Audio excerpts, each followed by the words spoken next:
Woo! What is up, YouTube? My Cowboys family here, bringing you guys the latest update on our very own Dallas Cowboys. And of course, as always, thank you so much for joining us here tonight. Take a second to hit like, subscribe, hit that notification bell, follow us on all social media at MyCowboysFamily, and of course, hop in the Discord. The link for that's in the description box down below. And of course, the wife is back in the house. Don't call it a comeback, but yes, glad to be back. Yes, early morning for her. She's all rested up and ready for some cowboy talk. Dark and stormy night. And yes, guys, you might hear lots of rain in the background. It's like really coming down. Coming down hard here. We're in the middle of a monsoon. No, either way, hopefully we bring in the monsoon to Carolina this week in North Kakalaka. So we'll see what happens. We're going to talk about our Texas Coast offense. Can we continue to see what we're supposed to see from this offense every week, consistently? We know it's going to be some crappy teams, but let's see consistency first, and we'll get to the harder teams later. We'll talk about this tonight and more against this pussy Panther defense. And I do that by pussycat. I mean, you see the grumpy cat up there. But they got a couple good players there still on that D. We're going to talk about that and all. And again, they're the fourth-ranked pass defense. Oh, yeah. We got something to talk about tonight. And, of course, always so much more. Some comments from the wife, some comments from the family in the chat. And, baby, let's also open this up and represent those that keep the thing going on the nightly, on the weekly, the monthly, yearly, and beyond. And this week, we have some champions to represent these boards. Our 4 parts of the board, 3 of them are by one person. You know him already, guys. It's Mr. Jason Renfro. Ooh, shout out to you, Jason, as the sponsor of the week, the Stream Boss, and the Membership King. Yeah, 30 points in the Stream Boss, Membership King, gifting memberships to those in the family that don't have it yet. So again, big time shout out. He gifted 17 last week. That's a recent record. So much love to him. But right now there's a 3-way tie for that top spot. Currently it's NDN Boogie, Skeptical Fan, and Jason Renfro. 3-way tie on the gifting side of things. Of course, the overall board side of things, baby, you know who he is. Snug X. He's currently in the lead above everyone else right now as we speak.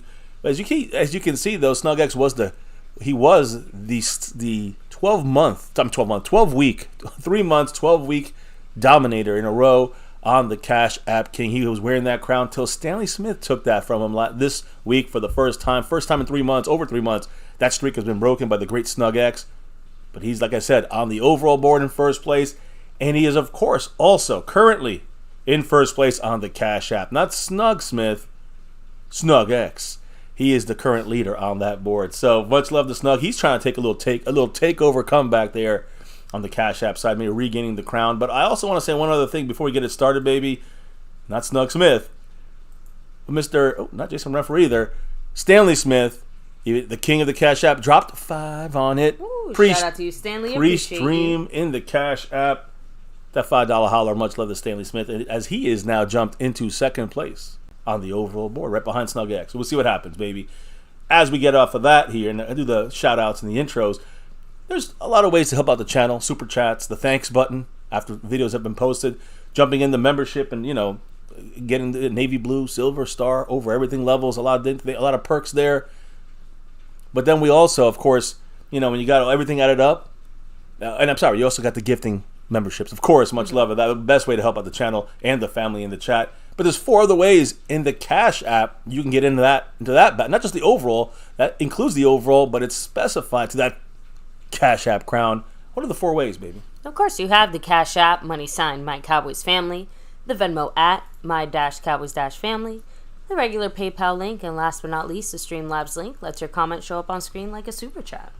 Some of those perks, man, you guys see them come and go, but gotta shout out those that get those nightly shout outs in the top half of our membership. We got the navy blue and the silver too.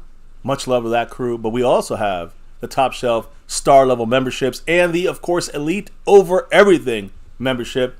What are those? Let's get those shout outs, baby. Who are they? Thank you to Skeptical Fan, Jason Renfro, Lincoln Kane, Mary Alvarez, Andy Potts, Marissa Sparkle, The Lunatic, and over everything, Ooh. C Bass. And by the way, those names you heard right there, they still in this thing. They're still in the star and over everything level by game day, by Saturday night, Sunday morning, before this game kicks off in the afternoon against the Carolina Panthers.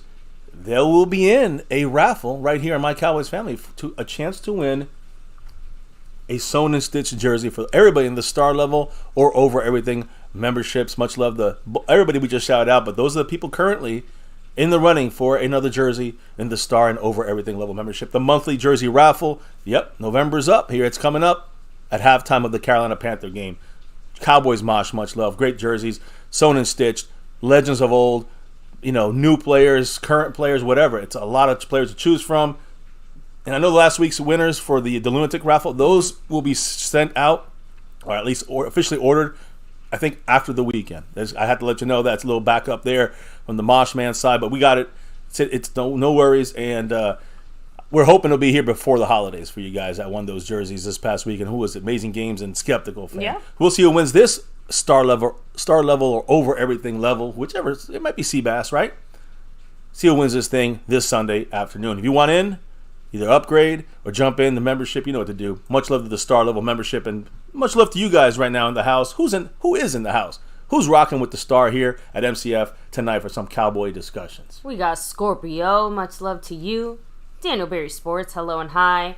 Rolando Rodriguez in the house all the way from South Texas. Thomas Garrett, the superior Garrett. Mike Aldana, much love. Fuego bringing the heat. Rolling back a little bit more. Cactus G in the place to be. What's up, Snug X? No. We have Double R representing. Mike Aldana, hello and hi. Little Dallas Cowboy, what's up? We got Jason Renfro in the house. I think Freedom First was actually first today. Yay, yes you were. So shout out to you as well, Freedom First. But baby, I think so far that's everyone here. Let me hand things back off over to you. Yeah, let's get it going. I'll keep rolling with the shout outs as people will keep rolling in. Of course, there was a game tonight, but we'll get to that in a second. I just wanted to say this interesting kind of story that broke this afternoon. Charissa, I guess, I don't know his name, Charissa Thompson, admits to completely making up NFL sideline reports. She said that today. She worked with Fox Sports. She worked with, NFL Fox. She worked with Thursday Night Football on Prime, Amazon, I think last year. And this is horrible. This is damaging to all sports media there. Messed up on many levels in the sense of making up reports. I mean, she had no look, that reflects ability. Badly on pretty much everybody. So yeah, again, a relaxed environment and all that. That's great, but that revealing this was an interesting choice. Just why even say it at all, right? Silent reporters, that do the job correctly. They also look bad in this. Every time you see a silent reporter talking, it's like everybody who does any kind of media look bad. But especially the silent reporters, are they really getting this information from Mike McCarthy? They didn't really talk to that other coach. They didn't really talk to that player. Now everyone's going to be doubting that. It's kind of like when you cry wolf in other situations, and everybody doubts the people that are actually being honest and truthful. Well, now we got the same issue now with sideline reporting in the NFL. So just throwing it out there. Either way, interesting choice to admit that she made up reports because she couldn't come up with anything. She's definitely screwing it up for everybody else, Mike. Yeah. Like, I have to admit, that's kind of wild. I did not know that. Thank you, baby. I wanted to surprise you with that today. But let's talk about a lot of, not surprises, but eye-raising situations in the NFL and Thursday Night Football on Prime. Gotta admit, one heck of a game. I mean, for once. It wasn't really that great. It was a blowout. Well, I guess it started off. Started off interesting, it was 7-3, 10-7. It was back and forth a little bit there. The bigger point of this whole game, when they took the lead, I think the Bengals 10-7, that's when Joe Burrow's night kind of ended. He did not finish Thursday's game. They lost, by the way, the Bengals 34-20. And that was a late touchdown by the Bengals. It was 3-touchdown lead. It went to a 2-touchdown, finale there, but it should have been 3. It was a blowout loss to the Ravens. But the big news here, a couple big players going to miss the season, it sounds like. Joe Burrow injured his hand. I mean, he got hit, kind of looked like he fell on the right wrist, which he had a brace on when he got off the plane flight to Baltimore yesterday. So he obviously something that was already kind of bothering correct. him. He got hit, got to the ground, kind of got up, and it was like, didn't look like he was bothered there. And then at the touchdown to Joe Mixon is when he just kind of started screaming and grabbed his hand, and he was brought to the medical tent, was trying to throw on the sidelines, football fell out of his hands, he couldn't grip the ball, and then they took him to the locker room, and he was pissed, he was cursing, he was upset, obviously, unable to throw a football on the sideline. So his night, then he was ruled out. Again, Zach Taylor, the Bengals coach, after the game said it looked like a sprained wrist. That's a major, relief there for Bengal fans. Joe Burrow, again, fell on it early in the game, and then he had that feeling when he snapped that throw and hurt himself on the touchdown. So, again, outside of the loss, the big loss, it was also a big loss, at least for tonight. I mean, probably for the next couple of weeks at least. It's his throwing hand, the right hand there for Joe Burrow. Yeah, but no way around that, but at least it's not like Yeah. a long-term permanent It thing. doesn't seem like it. Yeah, I'm sure they'll do an MRI and do some stuff tomorrow. But another huge loss for the Baltimore Ravens side of this in this game. Tight end, and their big guy there on their offense for the Ravens, Mark Andrews, believed to have suffered a season-ending ankle injury. It was a hip drop tackle, guys. It's the same thing that happened to Tony Pollard in the playoffs against the Niners. Andrews, you could see his fibula at the bottom of it, the ankle area was shattered. It broke. Definitely going to believe those Yeah. rumors that the NFL is going to find a way to ban this. That's this coming. upcoming offseason. That's coming, exactly. That's coming this offseason. The owners, the NFL, are going to find a way to penalize that. He's going to have an MRI in the morning to ascertain the damage, but you have eyes, you see it broke. I mean, there's a broken bone in there. He's out for the year. Harbaugh confirmed that from the Ravens. So I want to throw that out there real quick before we get rolling into the into the NFL, away from the NFL news and into our Dallas Cowboys news. But first, we got Calvin Richard in the house with that 5 on it. Woo. Up on that board. What did Calvin have to say? Kicking things off officially, he said, stop trying to make Tony Pollard a bell cow running back. Again, stop not, or please start using Rico Dowdle as at least your temporary, bell cow running back. Well, I wouldn't say that either. You give him the starting job. I say use Rico Dowdle more. That's all. Like you need. I took that more as the. Like as a guy that gets like more of the heavier carries inside. Getting the grunt work, so to speak, But, yeah, those kind of useless runs to Pollard, we all know the ones, right? First and goal on the 3. Or, it's a 4th and 1. We're going to run it to Pollard? Like, let's be honest. Most of us would probably feel more confident passing it off to Dak. Yeah, I mean, let him take the fake handoff and run it in the end zone. Yeah, I hear you. And Calvin Richard, again, it's funny. I think I got some news for you today. You might like it. We're going to get to it very early in this, so stay tuned, Calvin, because Mike McCarthy spoke about this. Now, a couple weeks ago, he was asked about Rico Dowdle, and his answer was like, we're not changing anything. Today's answer, I think, was a little different. Maybe the analytics crew there, the new crew, is really tweaking McCarthy's offense, along with McCarthy, too, and, maybe saying, hey, this would work better, this works better, this works better. It seems like McCarthy's listening. And it's so funny. You go back a couple weeks ago on one of our live streams, I said, this is where the analytics group is going to start really showing their merit, what they really they got paid for here to come here. All this stuff we're talking about motion on the offense while you're snapping the ball. We're talking about 3-by-1 offenses instead of static 2-and-2s and that kind of stuff. I'm going to talk today about the scheme offensive attack changes. Not change. You guys know the changes. Adaptations that help this offense, though, in a way where we went from 12 personnel most of the time to 11 personnel and attacking down the field. It is a complete change, and it happened exactly when I said it should happen. The bye week. Been saying this. I've been saying it. Go back and listen. I said this is the time. This is the key in this bye week is let's fix the shit. McCarthy did something with the analytics crew there, and when they put together a more efficient, attacking, motherfucking offense that's not going to be throwing interceptions like we did with Kellen Moore's offense from last year. The overly throwing when you're in the lead by 20. You're just giving other teams a chance and trying to, thread the needle, in situations where it's not going to be very helpful. So, look, I love the way this offense is developing, evolving, but I do think it feels like preseason was like training camp, and then it felt like the beginning of the season was like preseason for the Cowboys to work the kinks out of that offense. So now we're going to see, I think, it might not be perfect every game, and against tougher teams, it'll of course be tougher to score for the Cowboys. But I think we're finding our groove on offense, and we're finding the things that work on offense. Just gotta do it against not just the shitty teams, but the top end teams. Calvin Richard dropping another 1, 2, 3, 4, 5 on it. $5 holler. He said use him just like the way they used him. They used him with Zeke, and I second that. I don't mind Tony Pollard getting 60% of the snaps, or even 70% of the snaps. But let's see Rico go from 10% to 30%. Now, I will say this. Tony Pollard was used in the beginning of Zeke's career 20% of the time if he was lucky. Until the last season when there was more injuries to Zeke and Pollard was having a little burst last year, a boost. That's when the Cowboys started using him a little bit more. I think it was still like 55-45 Zeke if you added the snaps up last year, even with the injuries. Yeah, but I don't think you're seeing that same kind of reciprocity, so to speak, when it comes to Rico Dowdle's snap count. No, you're not. Or not how much of the load he's carrying there. Like, he's, at 5-10%-ish? Like, I don't know. As far as, like, snaps. Like, more than that.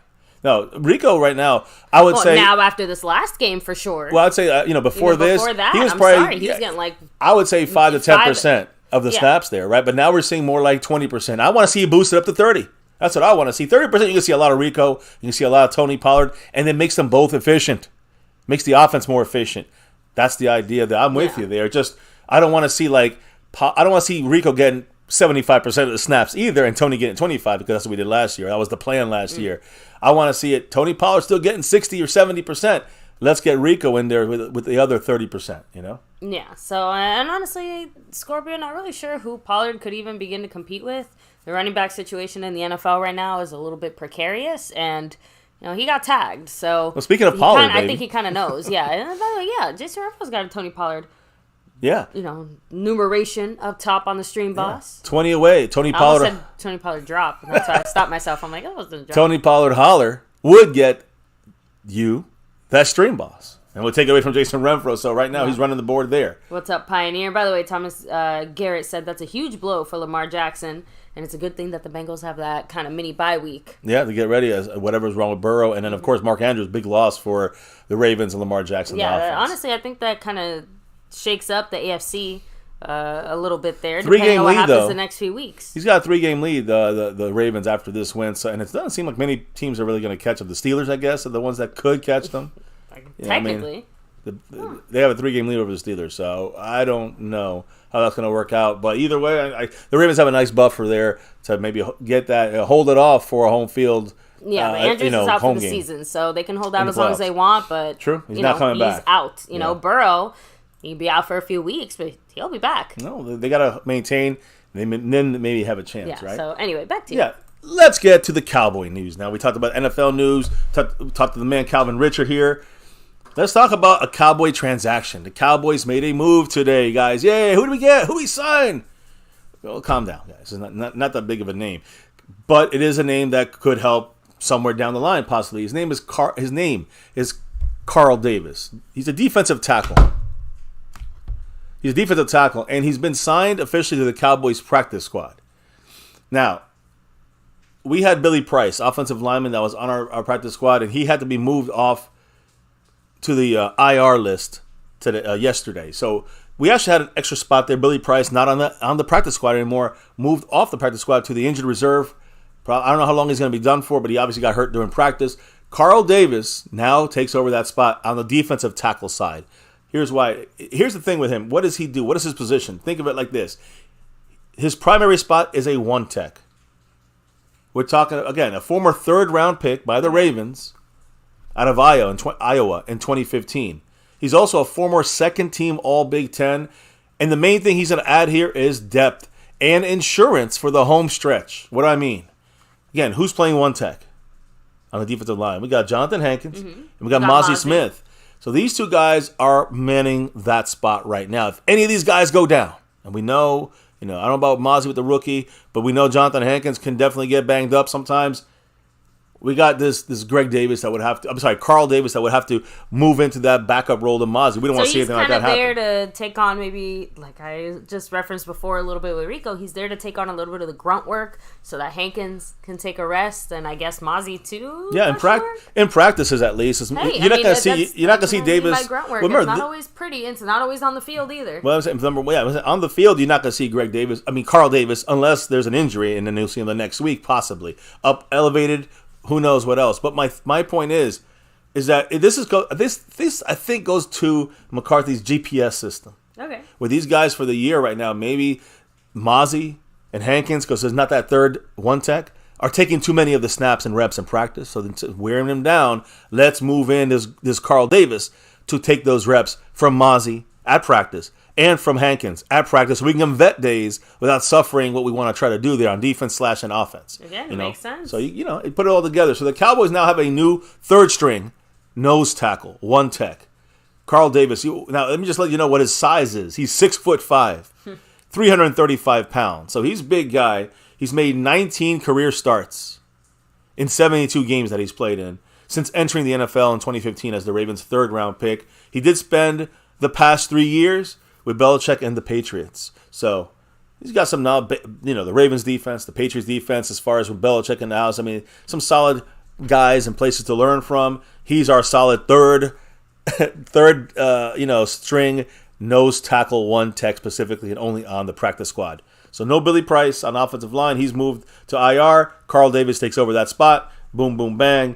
And you see what we're doing. That's it, guys. I don't know if anybody has anything to say about this, if you have any thoughts about Carl Davis, but... I have absolutely zero thoughts about Carl Davis.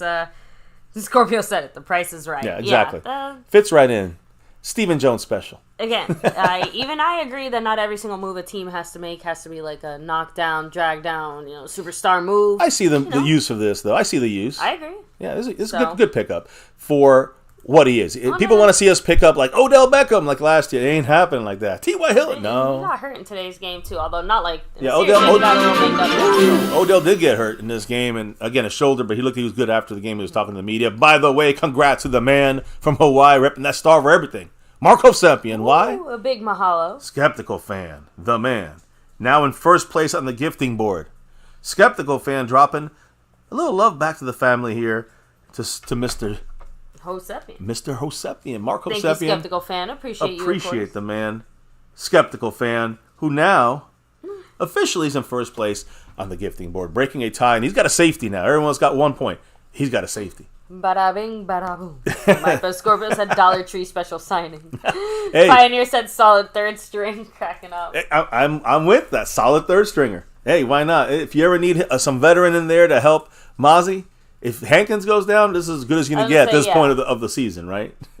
I'm assuming that. I don't know if we can do anything more than that at this point in season 4A. After our big mid trade right before the trade deadline, Yeah, we just can't make any more moves, can we, guys? Yeah, all those moves we made back in the off season, that's too much. Can't stress in the pocketbook a little. Yeah, so we're going dollar shopping here. Yeah, but it's okay. It's a good pickup. Sarcasm aside, yeah. And the reason I say that is because when you look at nose tackle, there's just... No one's expecting him to go in there and replace Hankins. Not even close. And a lot of people expect to see like a bigger name signed. It's not happening, guys. We got to get our heads out of the big name signings when it comes to the Cowboys in this front office. We know they don't do that. Now, there's a reason I have McCarthy up. He did speak today. But before I even speak about McCarthy and kind of, what he had to say today about a couple of other players and some penalty situations, I got to give him credit. I got to give McCarthy credit along with John Park and Sarah Malapalli and all these other people that are running the analytics department. They've done a phenomenal freaking job, guys, coming out of the bye week. And I'm not going to say every stat, but you guys know the stats I've been talking about. Coming out of this bye week, this last bye week here this season, and really, going from the Charger game, which still was not really going as good as I think.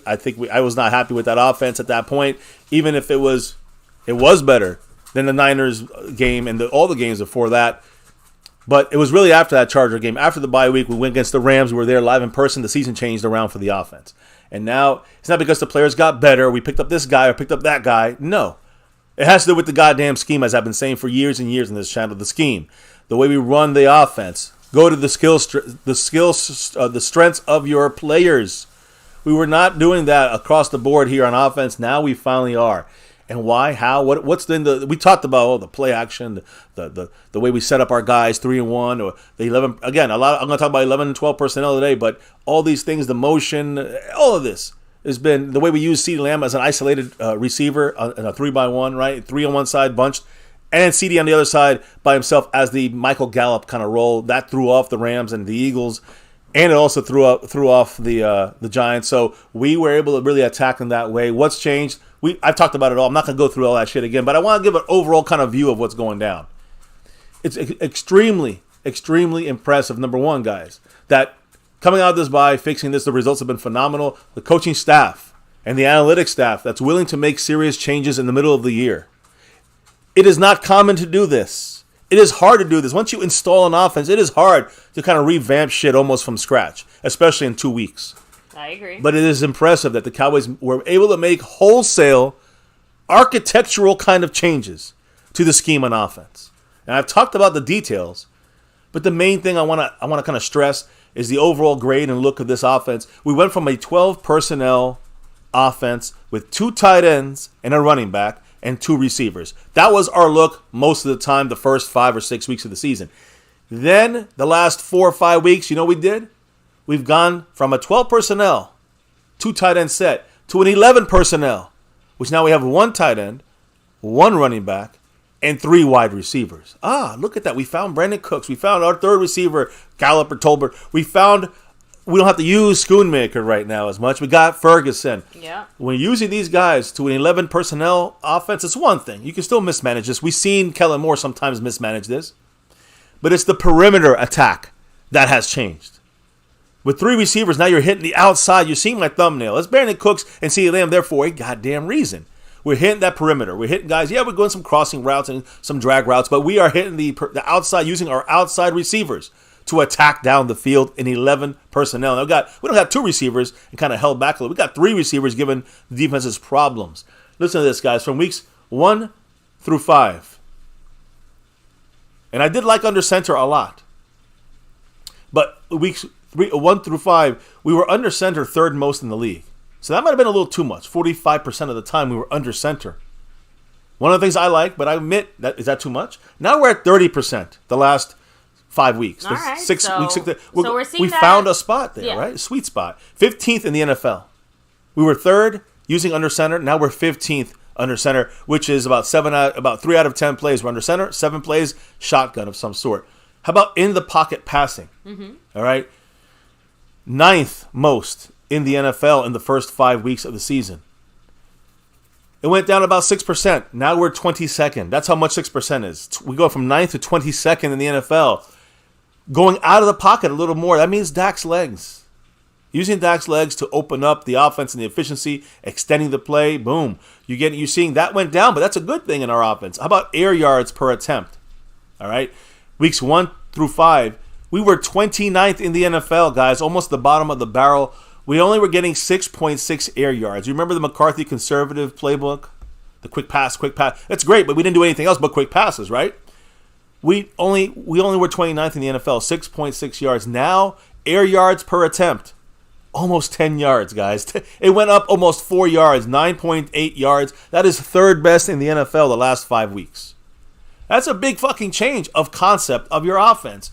How about designed runs?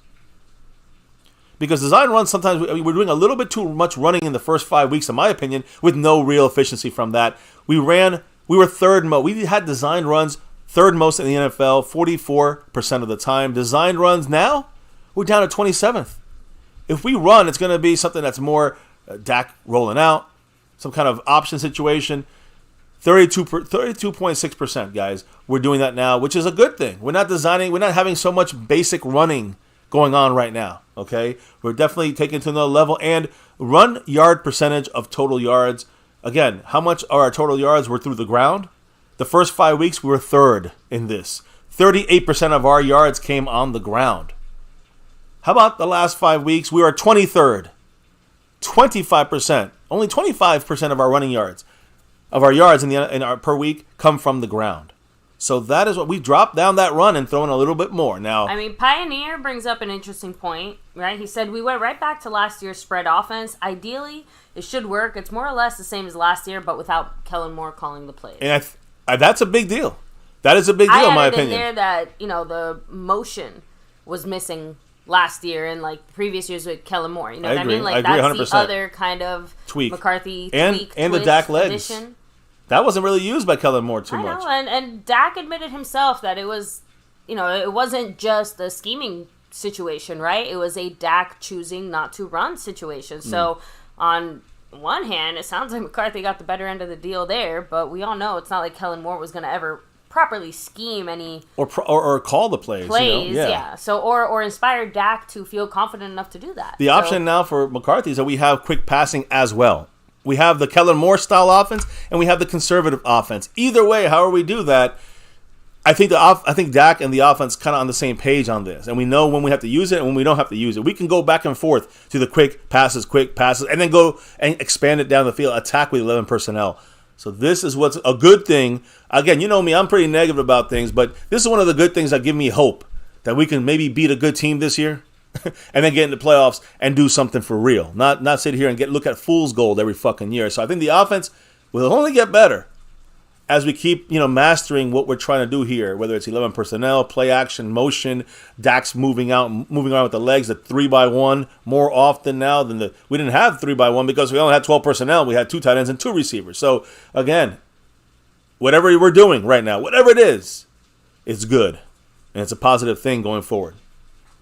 So, no, I think I read we're caught up. Comment there, about that. So, and by the way, yes, Chiffon, sending all of our best wishes and love to Cassie.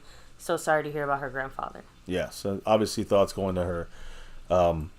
Just hope for that she can get through this. I know it's tough times sometimes, and we'll be here. You know what I mean? So now, as we kind of move from this, we kind of talking about. I have to just check one thing here, baby. I'm sorry. No, of course. But we are. I just wanted to touch on the kind of McCarthy mindset of things and why.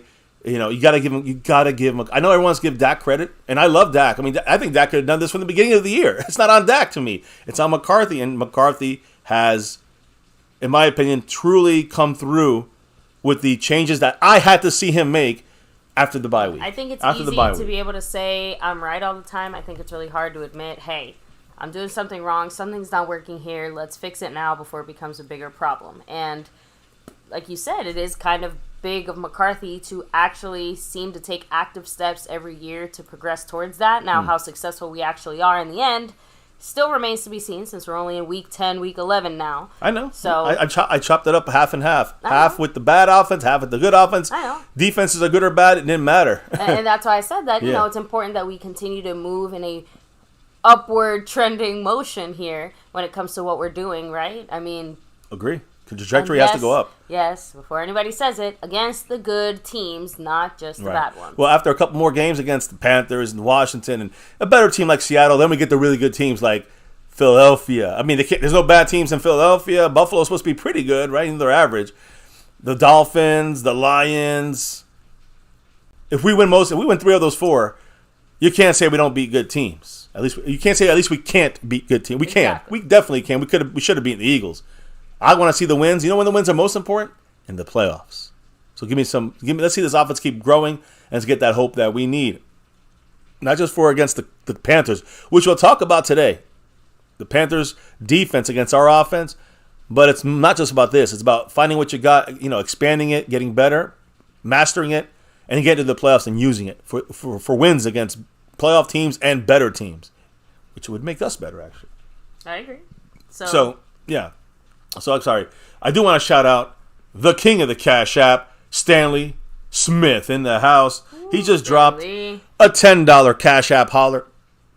And he said, "Go Cowboys." Ooh, thank you, Stanley. Appreciate you, of course. Yes, the man, the king of the Cash App, is in second place on the Cash App, right behind Snug X, who's currently leading. But Stanley is also moving up on that board, still in second place behind Snug X on the overall board. So it is a battle that's kind of heating up here between Stanley Smith and Snug X for both of those top spots. Last week, Snug had to give up a couple of those spots over to Jason Renfro and Stanley. Now, we'll see what happens. Snug's coming for it all, it looks like. Again, much love to everybody. Appreciate you, Stanley Smith, with that $10 holler and that Go Cowboys. Jason Renfro, he's got 3 out of the 4 boards, but 20 points in that stream boss. He got Tony Pollard representation. And let's talk about penalties for a second. We'll talk about running backs in a minute. But Mike McCarthy addressed penalties. The Cowboys are 4-0 at home, right? We're plus 110 point scoring margin. We've won our 4 games by a total of 110 points. Compared to on the road, the 5 games we've played, which we are 2-3. That's not very good on the road there. And we also are minus 6 points when it comes to the road differential. We're down 6 right now with a 2-3 record. So McCarthy said this on any common denominators for the road struggles. Okay. And he said, quote, statistically, the first one, penalties. Cowboys averaging an NFL worst 9 accepted penalties per road game versus 6 at home. So we're getting 9 on the road, guys. We're getting 3 more penalties accepted against us on the road than at home. And I know I'm jumping. I'm glad it was acknowledged. It is, and he's tracking this, and he's finding it. We've been talking about this for 4 years with this guy. Let's do what I think is the only answer left, and that's do the ref check. I'm still with McCarthy. He still spoke, but ref check. Let's get the ref check going because I'm sorry. This is what the Cowboys staff, coaching staff, the analytics, somebody up there needs to be doing this. Listen to the ref check this week. Clay Martin, not this guy on the screen. This guy actually did tonight's game.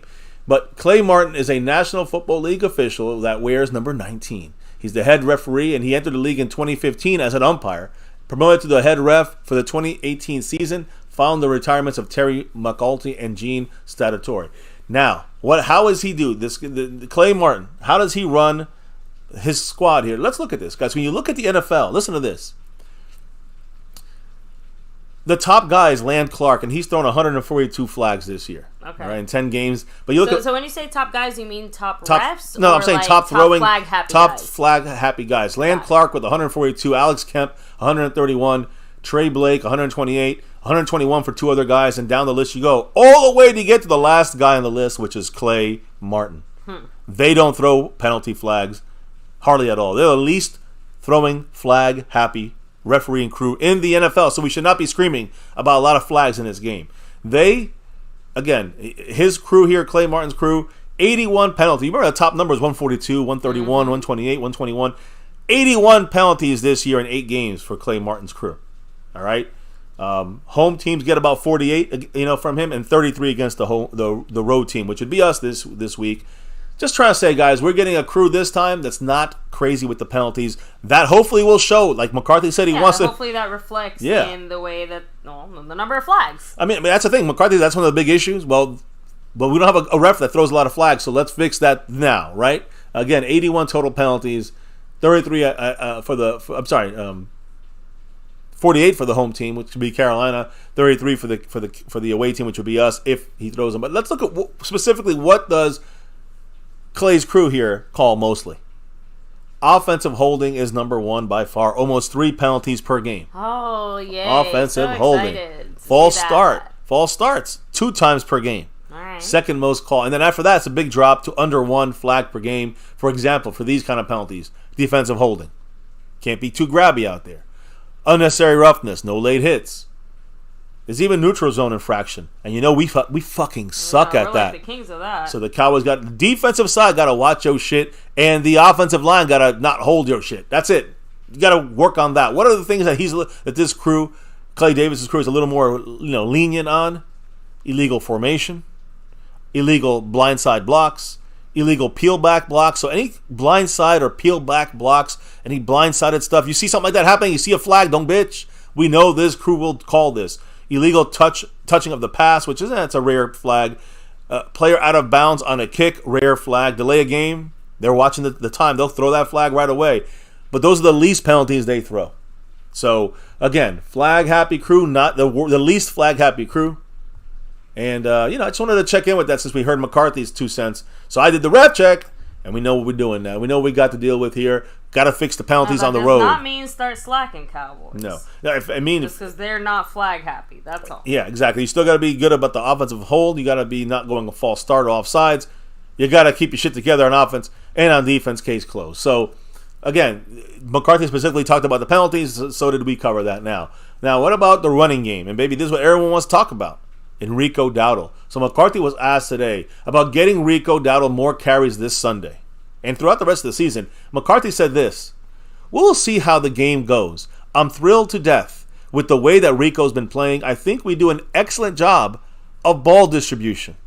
A lot of people want to see more ball distribution to Rico Dowdle. All right, so that leads me to believe that statistically speaking, the way that they're figuring out who gets what reps, when, why, how, like the numbers must back up in some capacity whatever it is that they're seeing or trying to do. Right? So as we continue to go moving forward, hopefully we do start to see a little bit more of the things that have been working. So again, we're not saying Rico Dowdle should take over every single snap. We're just saying that on certain down situations, it should be Rico out there getting the ball over someone like Pollard. Or I was a big fan of that one formation where they had both guys out there in the sense of, like there are compromises here if you don't necessarily, if you want to have both options. I think when you're in the red zone, maybe it's a better time to do that. I'm not really a big fan of both guys out there at the same time. But I think I think that Rico out there taking some more snaps is a good thing. And McCarthy already believes we're doing a good job distributing the ball, so that's not the best news. But what about, they asked him, any increases in usage? And McCarthy said this, quote, "We'll see how the game goes. The game dictates that. I have no problem with Rico getting more carries. That would be great. But also, my focus is Tony Pollard as far as the primary ball carrier." So again, workhorse, the lead back, who's going to be the guy that's getting most of the snaps? Tony Pollard. And that's why I want to stress to everybody, that should not surprise anyone. But Rico Dowdle sounds like he's going to just naturally get more carries as these games get played, especially these easier games. And if the game dictates that, he will not just get his usual 20%, he'll get 30 or 40% of the carries. I agree. That's what we're seeing there. We got also a guy who always is 100% on, Mr. Mark Hovsepian with that. Shout out to you, Mark. He dropped that 5 on it. You know, he said. What did he say with that $5 holler? And Jason Renfro going to 15 points on the Stream Boss. My prediction. Let's hear it. We hurt them. CD will have 150 plus yards. Yes, let's do it again. Pollard over 100. Dak over 300 yards. And Peeps will say we are back. But let's see how we do versus the better guys. And I'm 1,000% with Mr. Mark Hovsepian on this. I agree. So I've been screaming about it. Do not get overly happy. All we got to do, Mark, right? All we got to do, let me see if Mark agrees, is just fine-tune our offense, get our guys into like a more confident zone about this, the way this offense runs. Let's keep, just blowing these teams out like we're supposed to. And then when we get to the good teams in a couple of weeks, blow them the fuck. Not blow them out, but let's see us truly hang with these good teams. Again, Seahawks are good, not great. The Eagles, very good. The Bills, the Dolphins, the Lions. That's 4 games in a row, guys, after Thanksgiving. That's going to show us what we got. You can't say we didn't beat good teams if we win 75% of those contests. And in my opinion, I think we can win 100% of those contests. But they got to show it. You just can't say it. You can't talk about it. I agree. And these games, you can't talk about it. You got to be about it. You got to do it. Yeah, you got to do it. I want to see the action. So I'm with Mark. I want to see it against good teams. But we know these games, at least us here on MCF, know these games are rev ups and practices. Not practices, but you know what I mean. We are revving up to really fine tune this offense. That's what I'm looking at. That's what we thought when we faced the Cardinals, and at least it seems like the Cowboys are going into this with the Cardinals fresh in their mind too. Like they're not forgetting the smackdown that crappy ass team laid on them. At least in that sense, we have not let that happen again. Like you said, every loss we've taken, we've looked better progressively every time, which I know is not the Niners, small. But yeah, that was our second loss. I know, I agree. But the Cardinals were like we lost by 12. Okay, we got blown out by the other ones, but yeah, we lost to a shitty Cardinal team. Getting blown. I'm just saying, like losing to a really good, arguably one of the best teams in the NFL is a little different than losing to the fucking Cardinals. I'm sorry. That's all I'm going to say. I can't deny that either. Anyway, I hear you. Like I said, this is not to somehow justify any losses, just saying that at least we are seeing progression. And remember, that Niners loss also happened before our bye week, right? Yeah, it happened 2 weeks before the bye week. So and it was definitely in the 1980s. Yeah. Just saying, the adjustments and the tweaks were made, and we saw a better performance. Not the performance we necessarily wanted, not the score we wanted. But we're hanging and we're closer, and the next time we meet will be technically our next test against a really tough team. Again, we have a good team outside of these crappy ones in Seattle. And then we got the real, that we should beat the Seahawks, but we got a real test against the Eagles, the Bills, the Dolphins, both on the road, by the way, and then back home with the Lions. That's the test. That's the 4-game stretch. We're going to have to all truly see if the Cowboys have enough to get a chance to make a run in the playoffs, or they're going to go one and done, or at best, one and done. Maybe just none and out in the playoffs. One and none. But we'll make the playoffs, so I can tell you that. Now, much love, Mark. Let me know what you think. Jason with 15 points. And by the way, Mark is crawling up. He's close to jumping Jason Renfro there into 4th place. He's in 5th right now. Anyways, Mike McCarthy, he spoke about a rookie, Vilemi Fehoko. Yes, our defensive lineman picked in the 4th round. We haven't used him yet, not once. He hasn't been active, I don't think, in one game. So a lot of reporters asked about him. What is he doing? McCarthy said this, quote, "I really liked what he's done so far in practice. He's a young guy, though, but he's looking for an opportunity," end quote. So sounds like, maybe not anytime soon, but maybe like we did with Jalen Brooks as a receiver. Some of these games, you might see a Fehoko be active so he can get some reps at the end of these games against games like the Panthers. And maybe, I'm not saying we're going to do it for Washington, but he's got to show more Fehoko to get on these active game rosters. McCarthy's saying he's he likes what he's done so far. We'll see. We'll see what happens. I agree. The hype is always half is smoke and half is truth. One other guy that McCarthy spoke about was Cavante Turpin, who, of course, has been banged up with that shoulder, missed last week's game, was full in practice yesterday. So they asked him, how's Turpin doing with that shoulder? And according to McCarthy, today's the toughest day of practice. McCarthy said, quote, he's scheduled to take all of his reps today in this padded practice. I'm hopeful that he can have a great week and play on Sunday against the Panthers. So again, of course, Turpin missed last week's game. Full practice yesterday. We'll talk about today's practice in a second. McCarthy looks like he's saying Turpin is all good. He's going to get all the reps. He's ready to go and play and succeed. Hopefully, he has his first return for a touchdown. I was going to say, in his career right now. That he won't play much on offense. Yeah. Or if he does, it's going to be more of a, I don't even know. Can you call Turpin a decoy? I guess maybe. Well, don't think about I'm thinking.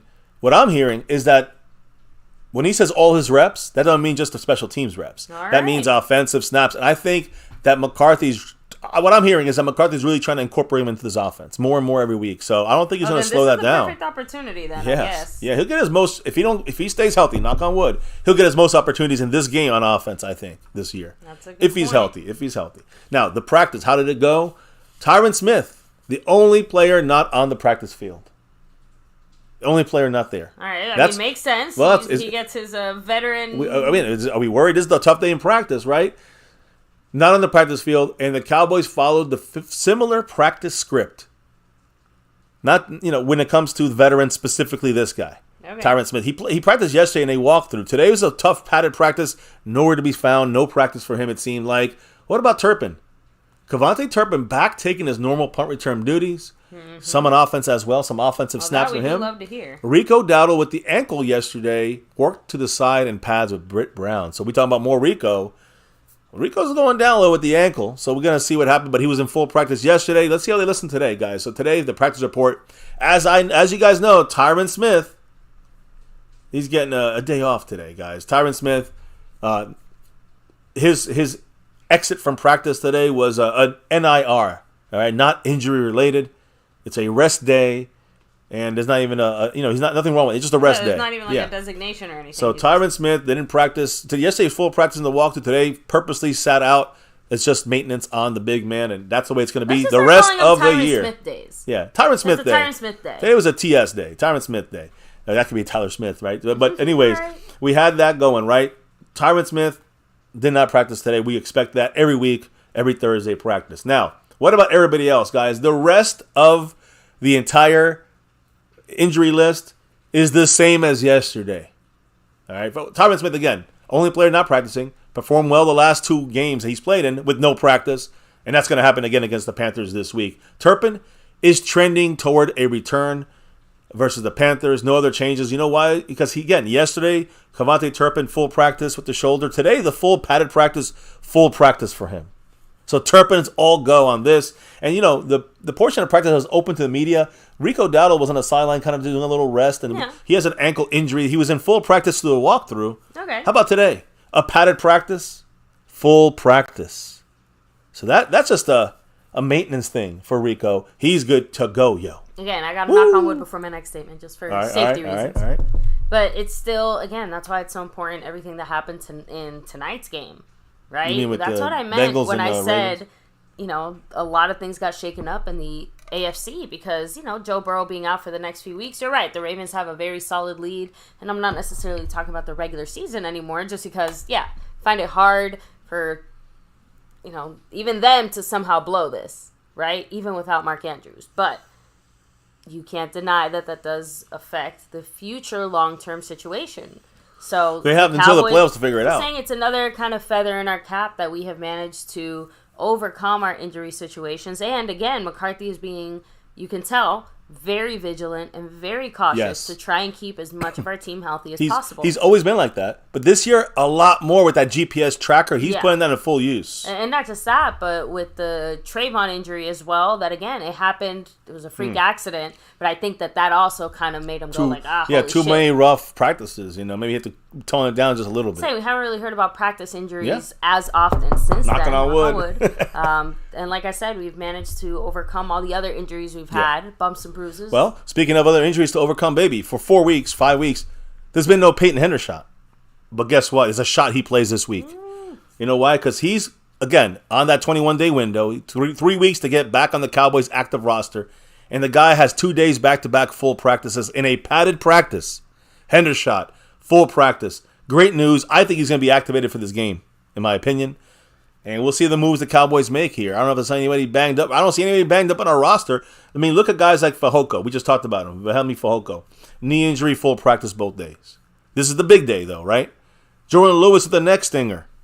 Full practice yesterday. Full practice today. I mean, he's good. It's a full practice with pads. Osa, hamstring. Full practice yesterday. Full practice today for the big practice. Jalen Tolbert with the knee. Full practice both days. I mean, like I said, Turpin, full practice. Tyron Smith was a rest day. Rico Dowdle, full practice. Everyone is good to go, guys. Knocking on that damn wood. Hendershot has a shot to be put on that 53-man roster. Doesn't have to happen this week. Very well made to get, and I would acclimate him now so he could be ready for the Seahawks and Eagles and beyond that, right? We want Hendershot in this run on the way to the end of the season and into the playoffs. So that is the Cowboy breakdown there. Before we get to the quotes of the day and stuff from the Cowboy side of things, we're talking about injuries. I do want to talk about the situation for the Panthers. All right? Just real quick. They don't want to talk about it. They say no. Well, they're going to talk about it. Because when it comes to the injury list, when you look at their injury list on their second day, C.J. Henderson, who is a starting cornerback for them, guys, with their best, probably the best secondary guy in this fourth-ranked pass defense. Yesterday, he was a limited participant with a concussion. Today, he did not practice. Downgraded. Guys, I'm telling you, C.J. Henderson is going to be out for this game. It's the way it's going to happen. There's no way C.J. Henderson's going to be able to play after downgraded from a concussion situation. There's no way he's coming in. So obviously, he probably maybe failed the protocol somewhere down the line. I mean, you have to imagine. It doesn't sound like it went good. Well, then you have to restart it, right? When you fail that protocol every single time. So he's missing this game. That's almost a definite thing here. Hayden Hurst, starting tight end for the Panthers, one of their few weapons on offense. We talked about him yesterday. Second day concussion, did not practice. He might have failed the concussion protocol, but he's still in it. And again, we know it's like 1 out of 100 players play when they have a concussion going into concussion protocol during the week of practice. So, it's not going to be a good chance for another starter to be missing in this game. That's two major players, one on offense and one on defense. Steven Sullivan, another important player for them with the shoulder injury. Sullivan is a tight end. They have no tight ends left here. Shoulder injury, was in full practice yesterday, guys. Shoulder injured today. Missed practice today. I don't know how serious it is, but we will know tomorrow. The Panthers have an obvious tight end issue when it comes to this upcoming week with the Cowboys. Two banged up guys. Basically first and second string guys. Tommy Tremble's going to have to tremble in that tight end position because that's really the only guy they have that's healthy right now. So we'll keep an eye on the tight end position. Also, Taylor Moton, which is an offensive lineman, a tackle, getting a rest day today. Yesterday he didn't practice. Today he was limited with that knee issue. So they're trying to, he was limited. He was resting. He has a knee injury. Something to watch in their offensive line, which, again, is not full of many good players already. But he's their starting right tackle. David Sharp would have to come in there and take over. And that's not a good thing. Trust me on that. Ricky Lee, a rookie. I don't think they're going to want any of these guys going up there and blocking Micah Parsons, DeMarcus Lawrence, and the rest of our defensive front. By the way, a note here, I got to do a little additional guy here was added to the list who was not in the practice. Bryce Young, the starting quarterback, with a thigh injury today, something to keep an eye on. Yesterday, didn't have a practice, didn't have a problem with practice. He was full go. Today, even though it says he had a thigh injury, he was full practice, added to the list today. All right. So just something to watch, though. What does that mean? We'll know more tomorrow, I'm sure. Other guys that on this list here, Brian Burns. We're going to talk about him today. That's their best player on this Panthers defense, full practice with a concussion. DJ Shark, I'm going to add to him because I thought he was missing this game, but he's not. We skipped him yesterday. I'm going to give you the update on him in a minute. Elbow injury, missed a game or two. Full practice yesterday and today. He's good to go. You got, like I said, Bryce Young injured, but a full practice, limited. You got Austin Corbett, a guard with a calf issue, limited. You got another limited player here. Taylor Moton, again, like I said, an offensive lineman, limited. Ian Thomas, another tight end. That's the third tight end. They got a calf issue. It's limited in practice. Xavier Woods, former Cowboy on defense, their starting safety, thigh issue, limited all week so far. Got to watch the receiver. Laviska Chenault missed the game last week. He's a guy who's going to have to step up for them at receiver with an ankle issue, limited, though, all week in practice. We're keeping an eye on J.C. Horn. I'll talk a little bit more about him on defense. He may come back off the IR. He's back to that window, open window, 21-day window, just like Hendershot. Hendershot's full practice, but J.C. Horn has been limited all week in practice with that hamstring. He might not be able to play his game. Marquise Haynes Sr., outside linebacker, back issue limited all week. And that's basically their entire group there. Hayden Hurst didn't practice. C.J. Henderson didn't practice. Stephen Sutherland didn't practice. So those guys don't look that they're trending to be in for this game. They have a lot of banged up guys and guys we got to keep an eye on. Specifically, defensive backfield, tight end, big time, and some, a little bit of that offensive line's been banged up as well. So I'm going to keep eyes on that. When it comes to their receiver, though, I'm going to say DJ Shark. He in 2 straight full practices with the elbow was basically he's going to play this game. This is good for them. And he's unable to play through the injury last Thursday night against the Bears in that loss. But now, longer turnaround, 10 days, he's able to come in and against the Cowboys. He's feeling good, feeling fresh. Exactly. It looks like he's going to be ready to take over as that starting receiver. So it's going to be him and Thielen now. We got to keep an eye on. He's 27 years old. He has struggled to connect with the quarterback, Bryce Young, this year. Shark's biggest game came in Week 3 in Seattle, where he got 4 catches, 86 yards, and a touchdown. So we don't want to see that from DJ Shark, formerly of the Lions. He had 11 targets, I think. Andy Dalton started under the center because Bryce Young was out with an ankle injury. So Bryce Young and him are not connected at all. Shark's 6 other appearances where Bryce Young started, he's got only 13 catches in these 6 games with 23 targets for 143 yards and only 2 touchdowns. So DJ Shark, yes, they've improved on offense, the receiving side of things, still not connecting with Bryce Young. We'll see what happens in this game with a upgraded pass defense pass rush we got. It's going to be hard for them to really connect even any easier this week. First and foremost, I got to stop myself. Because the man, Mark Hovsepian, dropping that 1-2 J. Lou dollar holler. Much love the Mark with that $2 drop. Baby, what did the man say as he jumps over Jason Renfro on the board? Whole Panthers team has issues. It's preparation That's true. each time. Oh, yeah. Get ready. Get lubed up. It's coming. Prison style. I know. I got. That's for after dark later, guys. Later tonight, I'll be going after dark. But that's for later. That's not for now. That's for another discussion. Another. Again, we gotta go really hardcore when we talk crap about these damn Panthers. I understand what Mark is saying, and I'm going to tell you this. I don't care if it's a letdown. You talk about the Cardinals, baby, but there's no excuse. If this team don't know what they need to do to a team like the Panthers, then if they're not taking it personal, exactly. Then whatever the fuck we say over here is not going to make a difference. Although the other day we did mention a few things that apparently had a direct line to McCarthy. So I guess you never know. I want to say this though: when if the people say, well, it's a trap game, guys, there's no trap game here. The Cowboys have to win these games. They must win. It's a must-win game, and they must win them by a lot. And I mean, give me double digits. I think 20 or more against the Panthers are, common sense here, right? I know we're not at home. Are we playing an easier team than the Giants? I think so. But the point is, we're on the road, and we're playing a team that's just nothing to lose. So just got to play like the Cowboys know how to play, not make any dumb mistakes, don't take them lightly, and beat their ass. The Panthers, you know what their Super Bowl is this year? Our game. Take it personal, Micah. Take it personal. Everyone got to take it personal. Fuck the Panthers and keep pounding them until we score 78 points. I don't care. Let's break every record in the goddamn game if we have to. But that don't mean we're great. That just means we beat a shitty team. We still need to do that to the good teams. You know what I mean? Crispy and clean.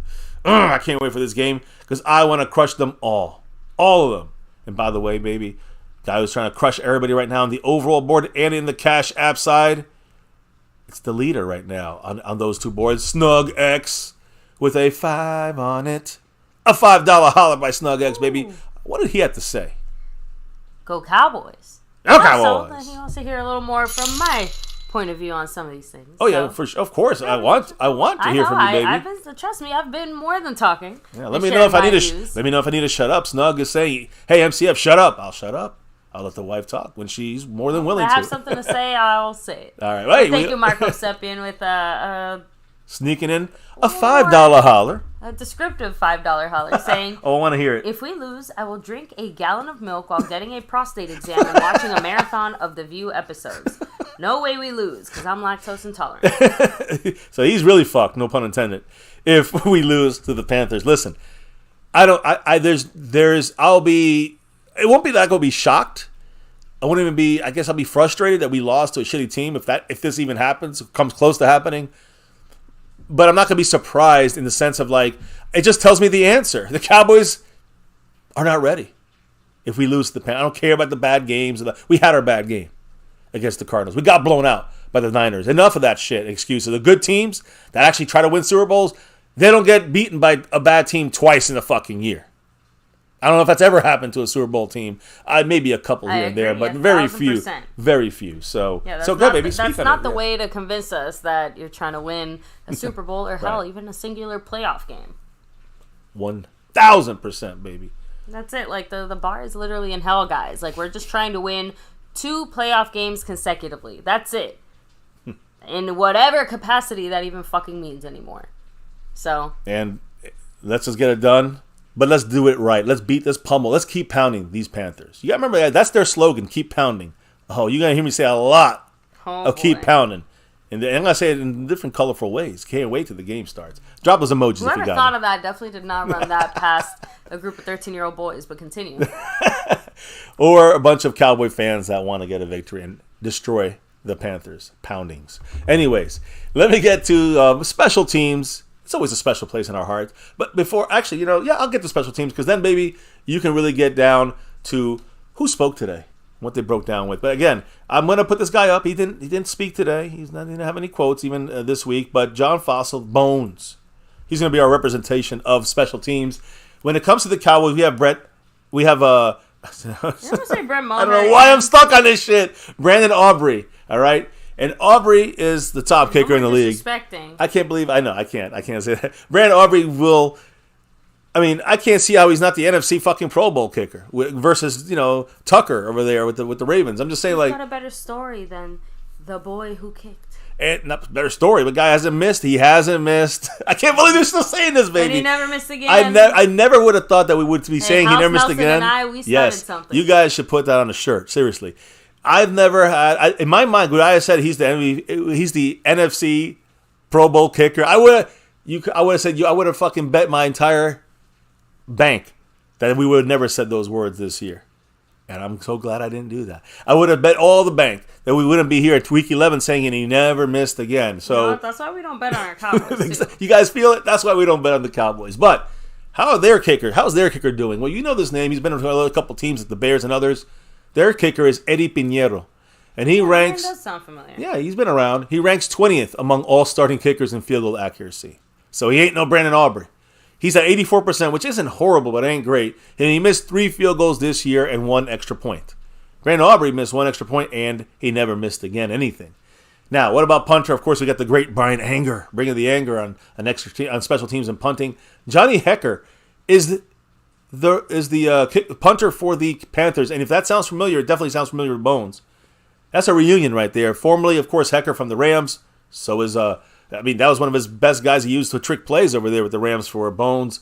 Was Johnny Hecker on punts. He's there with Carolina now. They will definitely be saying hi to each other before and after the game. But Hecker is having struggles this year, ranking 21st in average yards per punt, which is not good. He ranks 10th in punt attempts this year. So he's punting a lot.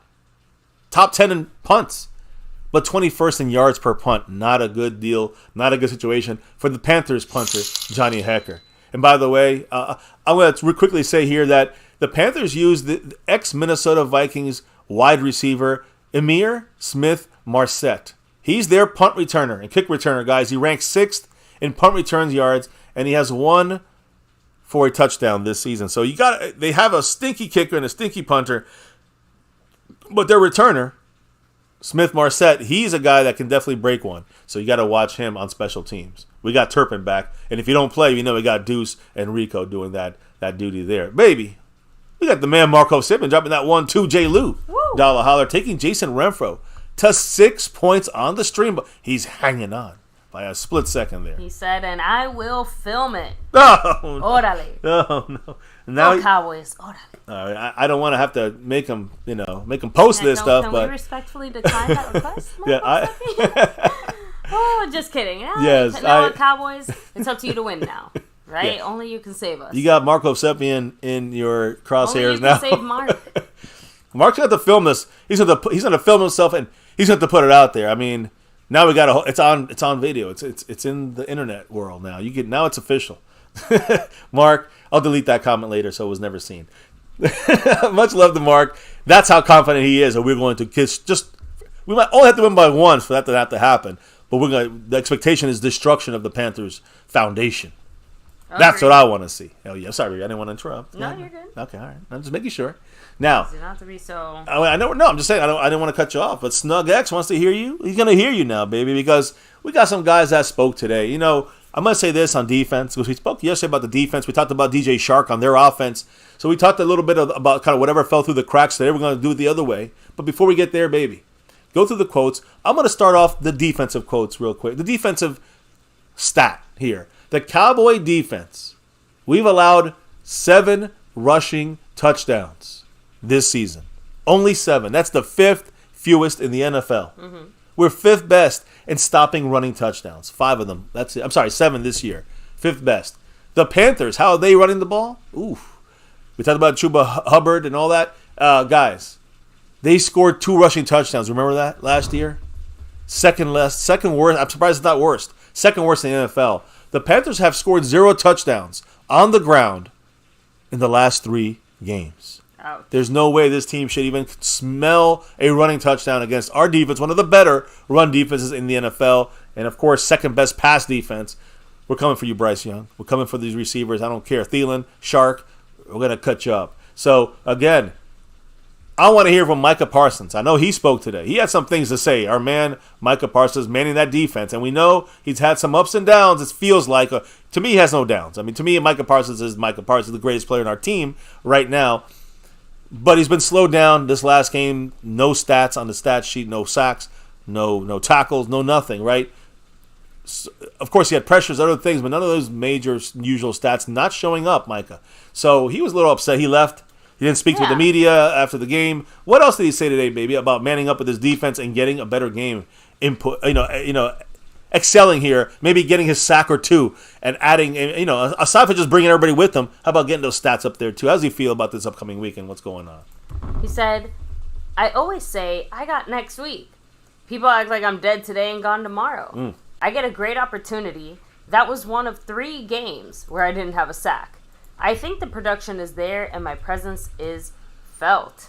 Oh, see, that's the thing. Micah is speaking right there. He knows that he is bringing that he is showing what you can do when you are really bringing the pass rush.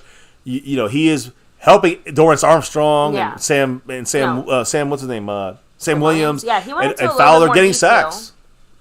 Oh, sorry, I didn't want to interrupt you. No, go ahead. I'm sorry. That's it. No, just he went into a little bit more detail as far as how you still feel his presence even if you don't see it on the stat board, right? He said, quote, "It's getting to the point where these QBs are taking one read and running outside of the pocket scared for their lives. So I don't think it's anything about production-wise. I just think we're doing a phenomenal job. Coach Q is doing a phenomenal job finding ways to get one-on-ones and things like that. I guess time will tell when we keep playing better teams." So even Micah acknowledges that we're not playing those teams yet. Not even that, but that there's still a threshold to be passed. Yeah, and that's a good point. And again, the threshold. We're not at the top. I've been really hard on our defense, and you see here Micah getting a sack, as he eventually will do, right? But it's more about what he's done. He got only 1 sack against the Giants, but then you saw everybody else getting the sacks because of what Micah does. He's not about. Again, I want him to see the stats. I want to see those sacks. But it's what he does for this defense as a whole, where you see his presence felt every single play. And it just doesn't really stop. I mean, Micah taking on 2 blockers, Osa gets an easy sack. That's the Micah Parsons effect. And Micah knows it. But Micah is, he gets frustrated with the lack of sacks and stats. And I feel bad for Bryce Young this week. He's a little guy. He overthrowing passes. He's getting bad when he's pressured. He's in trouble when Micah's coming to town. And we also got someone taking over the stream boss. His name is Mark Hovsepian. Much love. In 3rd place now on the overall board, just a couple back on Stanley Smith for 2nd. What did the man Mark Hovsepian have to say with that $10 holler? Not a fan of Dak, but the team issue is we don't utilize our receivers or they suck. The running game is north-south designed for an east-west running back.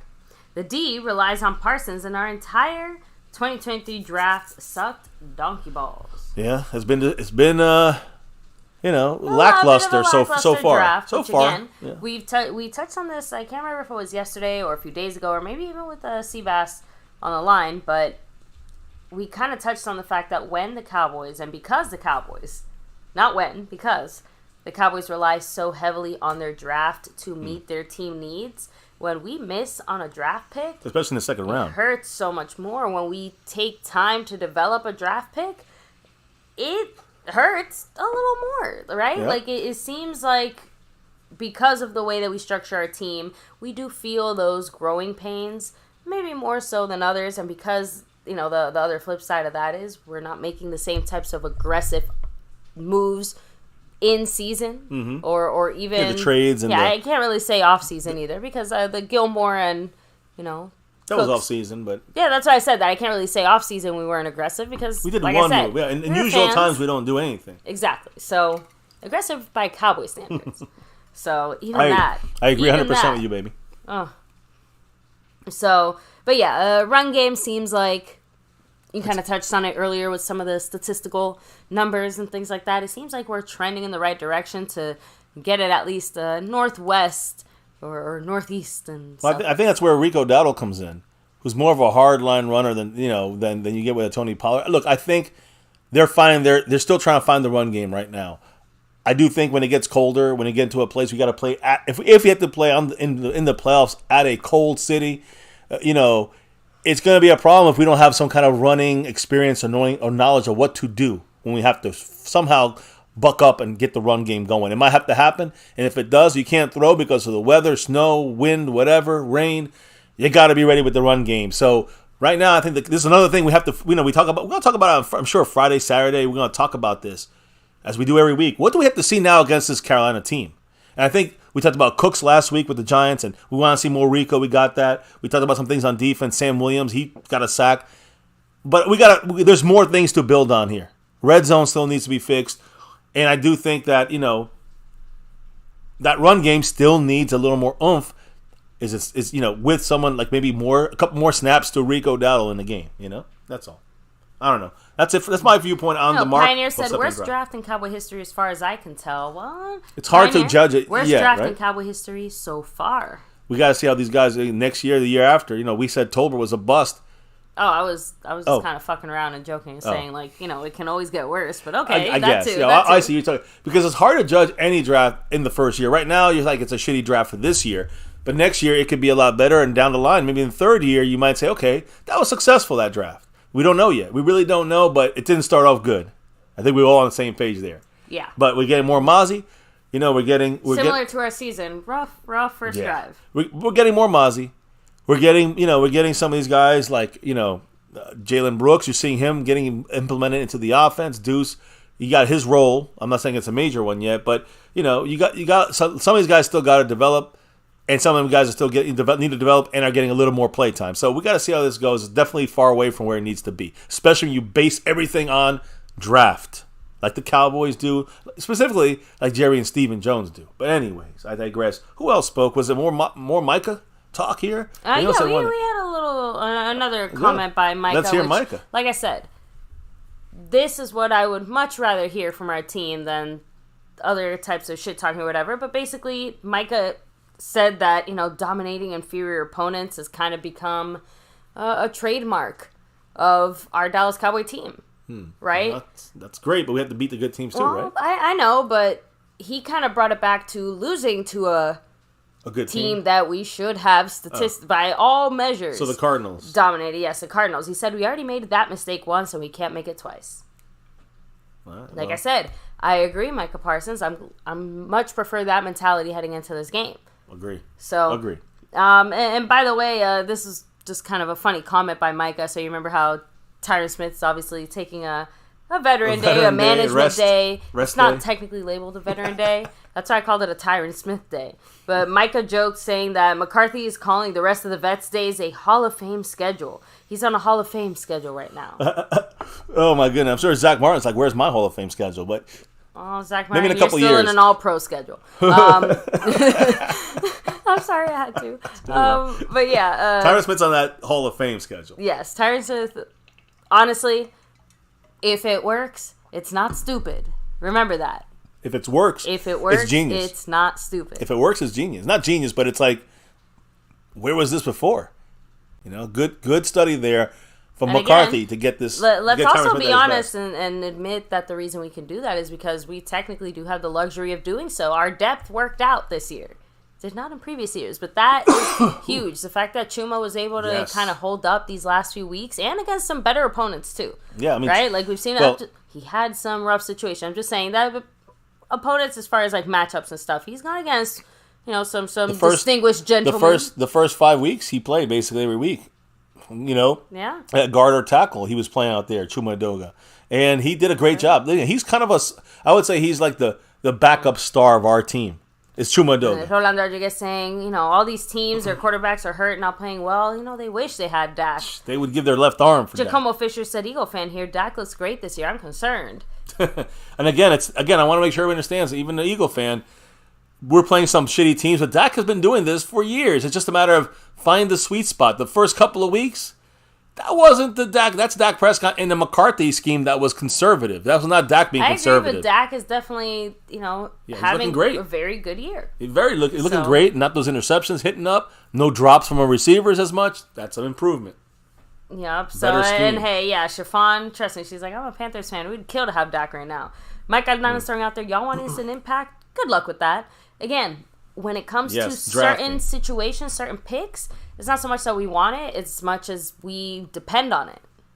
Wanting it and depending on it are two different things. Right now, we need it because the Cowboys draft and scheme their team around some of these players popping off, at least eventually, even in their first year, right? Well, it's again, if that's the expectation, that's scary for the Cowboys. That's tough to do. That's why instant impact is very difficult. But we got lucky with guys. We've been very spoiled with a good chunk of our first-round picks, and like you pointed out the other day, we're 50-50 on our second-round picks, and they end up contributing almost like first-rounders. So I do think the Cowboys head into this just with that mindset, hoping for the best, and not necessarily anticipating the worst as much. Think about other later draft picks. Just for a second, Biadish, 4th rounder. Yep. Schultz, who was a 4th rounder, along with Ferguson, who was a 4th rounder. Dak Prescott, who's a 4th rounder. Yep. I'm just saying, these guys are hitting this in the last handful of years. What about later in the draft? We can talk about Xavier Woods and other guys, but Awuzie is still playing. I saw him today, but he's a 2nd rounder, so I know he's not that good as a 2nd rounder. But what about guys like I can't believe Donovan Wilson, 6th rounder? What about a guy a 5th rounder like Deron Bland? Was Marquise Bell? He was undrafted. There you go, undrafted. That's a Will McClay special. That's a Will McClay, John Hall special right there. So I'm just saying these guys. That's the way the Cowboys roll the dice, and that's why we always say that. I know Mark always asks, and it's the quantity for the Cowboys because they're going to hit some big names that are going to contribute, even if they miss on some big misses in the 2nd or 3rd rounds, right? That's what it feels like because they're going to get somebody. It does seem like the Cowboys play a little bit more of a numbers game in the draft than maybe other teams, but again, that goes hand in hand with we tend to be pretty stingy with our picks. Like, we don't like trading them away. We don't like giving them away. We don't like messing with them. They're like valued more for us because we build, like you guys said, we build off of that. We build off the draft. And that's why the Cowboys have to manage their draft picks like they're worth a lot more than maybe what other teams would consider the worth of those draft picks. So, anyways. I agree. Although, I've seen some moves questionable. In recent years that make me wonder, are we the crazy ones that are undervaluing our picks now? It goes both ways. I've seen some real wasted draft picks. And one I'm going to see, I don't say it's a wasted draft pick, it's giving up next year's number 1, which is for the Panthers. They got Bryce Young. He's not panning out year 1 is what they wanted. And now they don't get a first-round pick next year, too, which they would have been another first-rounder for them. So that's a high price to pay for uncertainty. And that's what a lot of Cowboys want.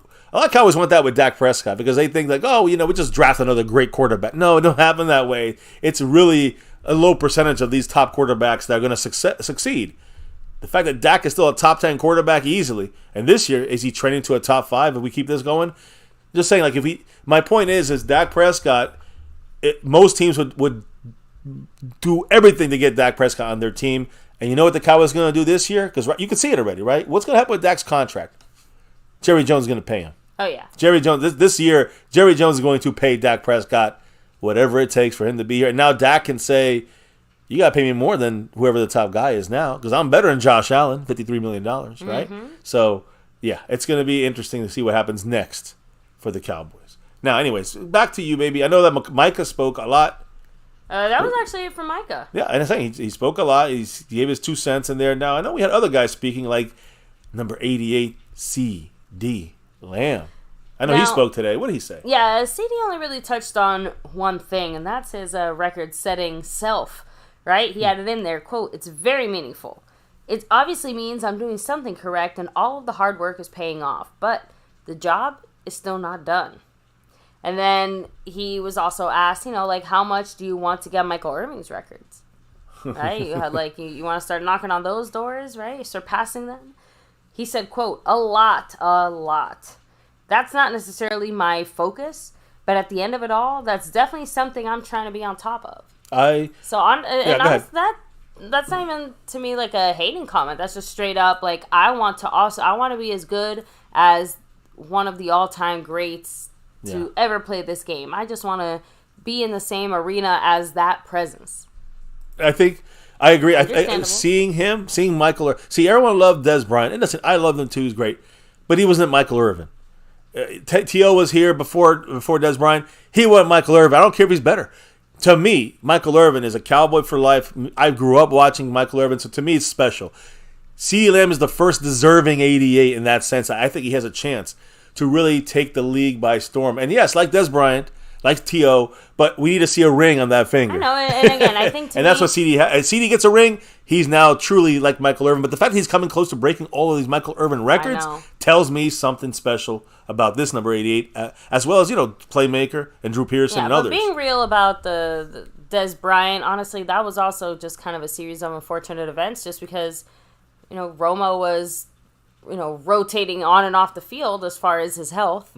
Right, which does not lead to any kind of consistency for a receiver. And Des has his own minor health problems and other little situations, like nothing super big or major. Injuries at but times, enough things that, tweaks. The stars just never aligned there, unfortunately. By the time that Des was physically healthy enough to be, like, out there for a slightly more consistent amount of time, Romo's hurt. Yeah. And it's Dak now. And Dak is trying to learn the ropes. I do admit, I think things would look very different had we added Des Bryant to our team currently right now. Like if he had the same skill then, Dez, that's what I'm saying. If we were to take that Des and put him here with a Dak Prescott with 8 years of experience under his belt, it's a whole different situation. I think you would have seen a very different situation. I agree.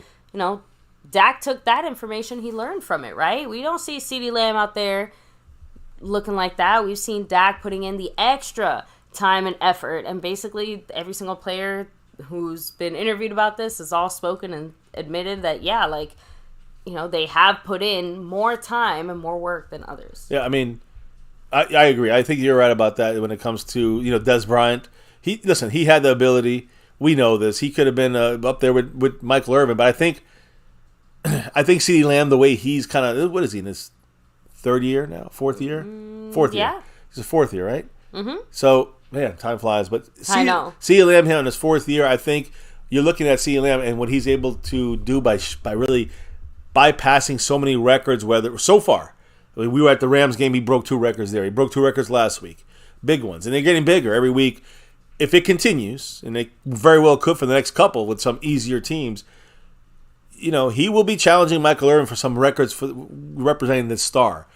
He needs to just add that Super Bowl ring, and he's one of the greatest to ever play for the Cowboys. And that's, again, very early in his career. So I really look forward to see CeeDee Lamb taking over as our number 1, as we know he's done already for a year already, as a true number 1 for this team, but also as number 1 receiver, maybe in the NFL. Remember, I fixed his quote yesterday. Yeah, I know you missed it, but I fixed his quote. Well, I didn't fix it. He fixed his quote. Saying about I'm not kind of clarified. Yeah, he didn't say he was the best or the top receiver. He said he's one of the best. So again, I agree with that with CeeDee Lamb, and I think that he can be by the end of this year the best receiver in the NFL. We'll see what happens though. It's about winning the Super Bowl. That's my number 1 concern. That's the only way he can truly catch Michael Irvin in that mindset of things, in my humble opinion. Anyways, what else did CD have anything more to say, baby, or was that it? Let me see. Yeah, no, that was actually it from CeeDee Lamb, yeah. Like I said, he only had the one little blurb today. I see Dak on the rise here, speaking with the media. Baby, listen to this list of the only quarterbacks. List of the only quarterbacks in the NFL, in NFL history, that's had a higher touchdown percentage, which is, and a lower interception percentage than Dak Prescott. Dak's touchdown percentage is 5.1%, and his interception is 2.0%. The only quarterbacks that have done this, basically, that have a higher touchdown percentage and a lower interception percentage than Dak Prescott, only 4 in history. Russell Wilson, Aaron Rodgers, Patrick Mahomes, and Tom Brady. That's it. Those are the 4 guys that can keep the higher touchdown percentage and lower interception percentage in history. So Dak is with top elite names on a lot of these. Again, you can look at this, the actual yardage stats and all that. He's up there as well. But I'm looking at even the more analytical stuff. He's one of the best, in certain situations, certain, touchdown to interception ratio, one of the best in history when it comes to Dak Prescott. So anyways, baby, back to you. What did Dak have to say? He said, as far as the offensive changes that he is the biggest fan of, he said, quote, "I really think it's just all coming together, honestly. Going back to the spring and everything that we've wanted to do coming into the season, having the first few games to really figure out, I guess you could say, who we are. And I just think after the tough loss out there and getting back together on that Monday night, going into the bye week, we had a great sample size of this is what we're doing well. These are the things we need to build off of. Obviously, I love the motions. I love being, I don't want to say necessarily in the shotgun, but the ball in my hands, being able to spread it out, being able to throw it to the guys, get it to these guys in space, allow them to go make players miss. It's been fun, honestly. Obviously, I've talked about it before. My feet just being in sync with the reads and the guys understanding that footwork, everything is just really coming together. That's great. I never heard that quote. Maybe. Dak seems really comfortable in this offense. It's funny when we heard about the offseason stuff. He was working on his footwork and timing with the receivers. We knew this was a big thing in training camp. But the fact that we went into the season the first 3, 4, 5 weeks with that very kind of I won't say simplistic, but with that basically working the footwork and then finding the receivers in that way, it was very conservative. It seems like we just went to the next level, opening things up. And this, obviously, Dak just confirmed it happened during the bye week. Yeah. So after that beat the win against the Chargers, the close game, we didn't play great. And then in the bye week, revamping this offense, it was a great thing. I didn't think they were going to do this much, honestly. But they did a lot of revamping here. And what they did good and what they felt comfortable doing. You're seeing it's more Kellen Moore style offense, but without Kellen Moore calling the goddamn plays. It's with a person who actually knows football calling the plays. So I think the other important thing is that the foundational stuff here of having to switch off back to conservative is different kind of conservative than you have with Kellen Moore. Kellen Moore was conservative, like ran the ball, predictably. He was conservative with maybe a more basic kind of down the field attack. I hate to be that person, but he was almost conservative with Dak because on one hand, he believed Dak could make every 50-yard pass he lobbed into the air. And on the other hand, he seemed like he was scared of Dak's own shadow because he didn't want to throw it or scheme it the way that you would imagine in certain situations. You know what I mean? That's why we saw so many the mobility of Dak was crazy not ass deep passes. So and of course, the eternal trying to force a round peg in a square hole, aka trying to force Dak to stay in the pocket without moving instead of just let your freak flag fly, Dak. Let those little legs move as fast and in whatever direction they need to extend the play and then hopefully make the play. Yeah, I mean, I'm just saying that I agree. That was one of the things that bothered me, I think, the most about Kellen Moore. Not even the fact that we didn't even run Dak, although obviously that's still Russell's my Jimmy's. It's the fact that he kept trying to force Dak into being a different style of quarterback that goes against his natural skill set positivities. His all the good things that Dak does. Kellen Moore wanted to force him to do it the other way. And, McCarthy was going to force him to do it even a more conservative way until I think he said, okay, now I can trust Dak to open it up. And the Cowboys, of course, corrected quick enough to not get anyone stuck in any one situation. And even though I still give Mike McCarthy most of the credit for this scheme change. You got like we blame Dak for being part of the scheme change and his input. You got to also give Dak credit for finding the right things and say, hey, Mike, this is Coach McCarthy. This is what works for me best. And McCarthy saying, okay, let's attack down the field now. And that's really what's working. Right? Listen, it's so different the way it was, right? Think about it. I mean, we play these teams again, the Cardinals, the Niners. You think those are the same scores? You think we lose to the Cardinals with this offense? We know the offense we had. Do you think we lose? No, we don't lose with this offense now against the Cardinals. Do we lose against the Niners by 35, whatever the fuck points we? No way in hell we do that. And hey, do we beat them? Not the way we started there on defense, but I'm going to tell you this. With a better offense like this, there's definitely that chance. They don't run away with the game. So I'm just saying, already, just talking about this offense compared to the first 5 weeks, you see a huge fucking night and day difference. Is that enough to win a Super Bowl? Is that enough to not just go one and done? I don't know the answer yet. But I know we're better than we were. That I'm positive. On offense, I'm positive about that. Prince Jackson in the house. Whoa. It's been a while for Mr. Prince Jackson here. Shout out to you, Mr. Jackson. Yes. That's a $2 dollar. Appreciate you. He's an OG, though. You know, so much love to Prince Jackson back here, repping that star over everything. That's his first official drop with the new little super chat stuff they got going. Let me put him on the board, baby. Hit up the next comment, that Dak had. Did he speak anymore? I guess he did speak more, right? Yeah, he actually did speak. Because that was a good, insightful answer from him there. And by the way, Prince Jackson said "Go Cowboys," in case you're wondering. Oh, yeah, always. Go Cowboys. Marks to 98 points in the stream boss. And we're moving to the next comment from Dak Prescott here as we get ready to do the quick breakdown of our offense, the Texas Coast offense versus the Carolina Panther defense. So Dak was asked if this is who the Cowboys are offensively, right? Or if they're just kind of like in a zone, so to speak, right? Dak said, quote, "It's a good question.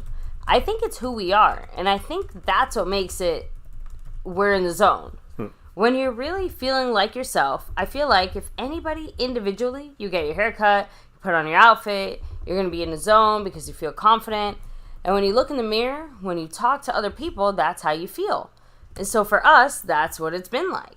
Obviously, even in a loss at Philly, there was success. And we weren't going to get down on ourselves. We're going to get right back at it and go fighting again." And again, I was very upset about the way the Cowboys were sloppy in that game, but I know the Cowboys could have beaten the Eagles. I'm positive about that. We gave that game away, and that was frustrating. But yes, he's right. There was definitely some good to take out of that game, and that offense much better. We would have got killed by the Eagles with the old offense, with the first 3 or 4 weeks of the offense, you know.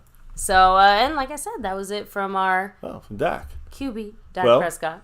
What is Dak going to have to see when it comes to our game against the Panthers here and their defense? Well, here's a preview, and I'm not even showing you who it is because there's only one guy that really is the star of this defense for them, the only guy on the defense, and that's Brian Burns, number 0.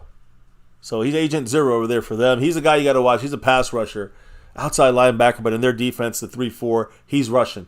So Brian Burns, guys, let me say this. Just keep this. This is important to know. When you see him, don't say I didn't tell you about him.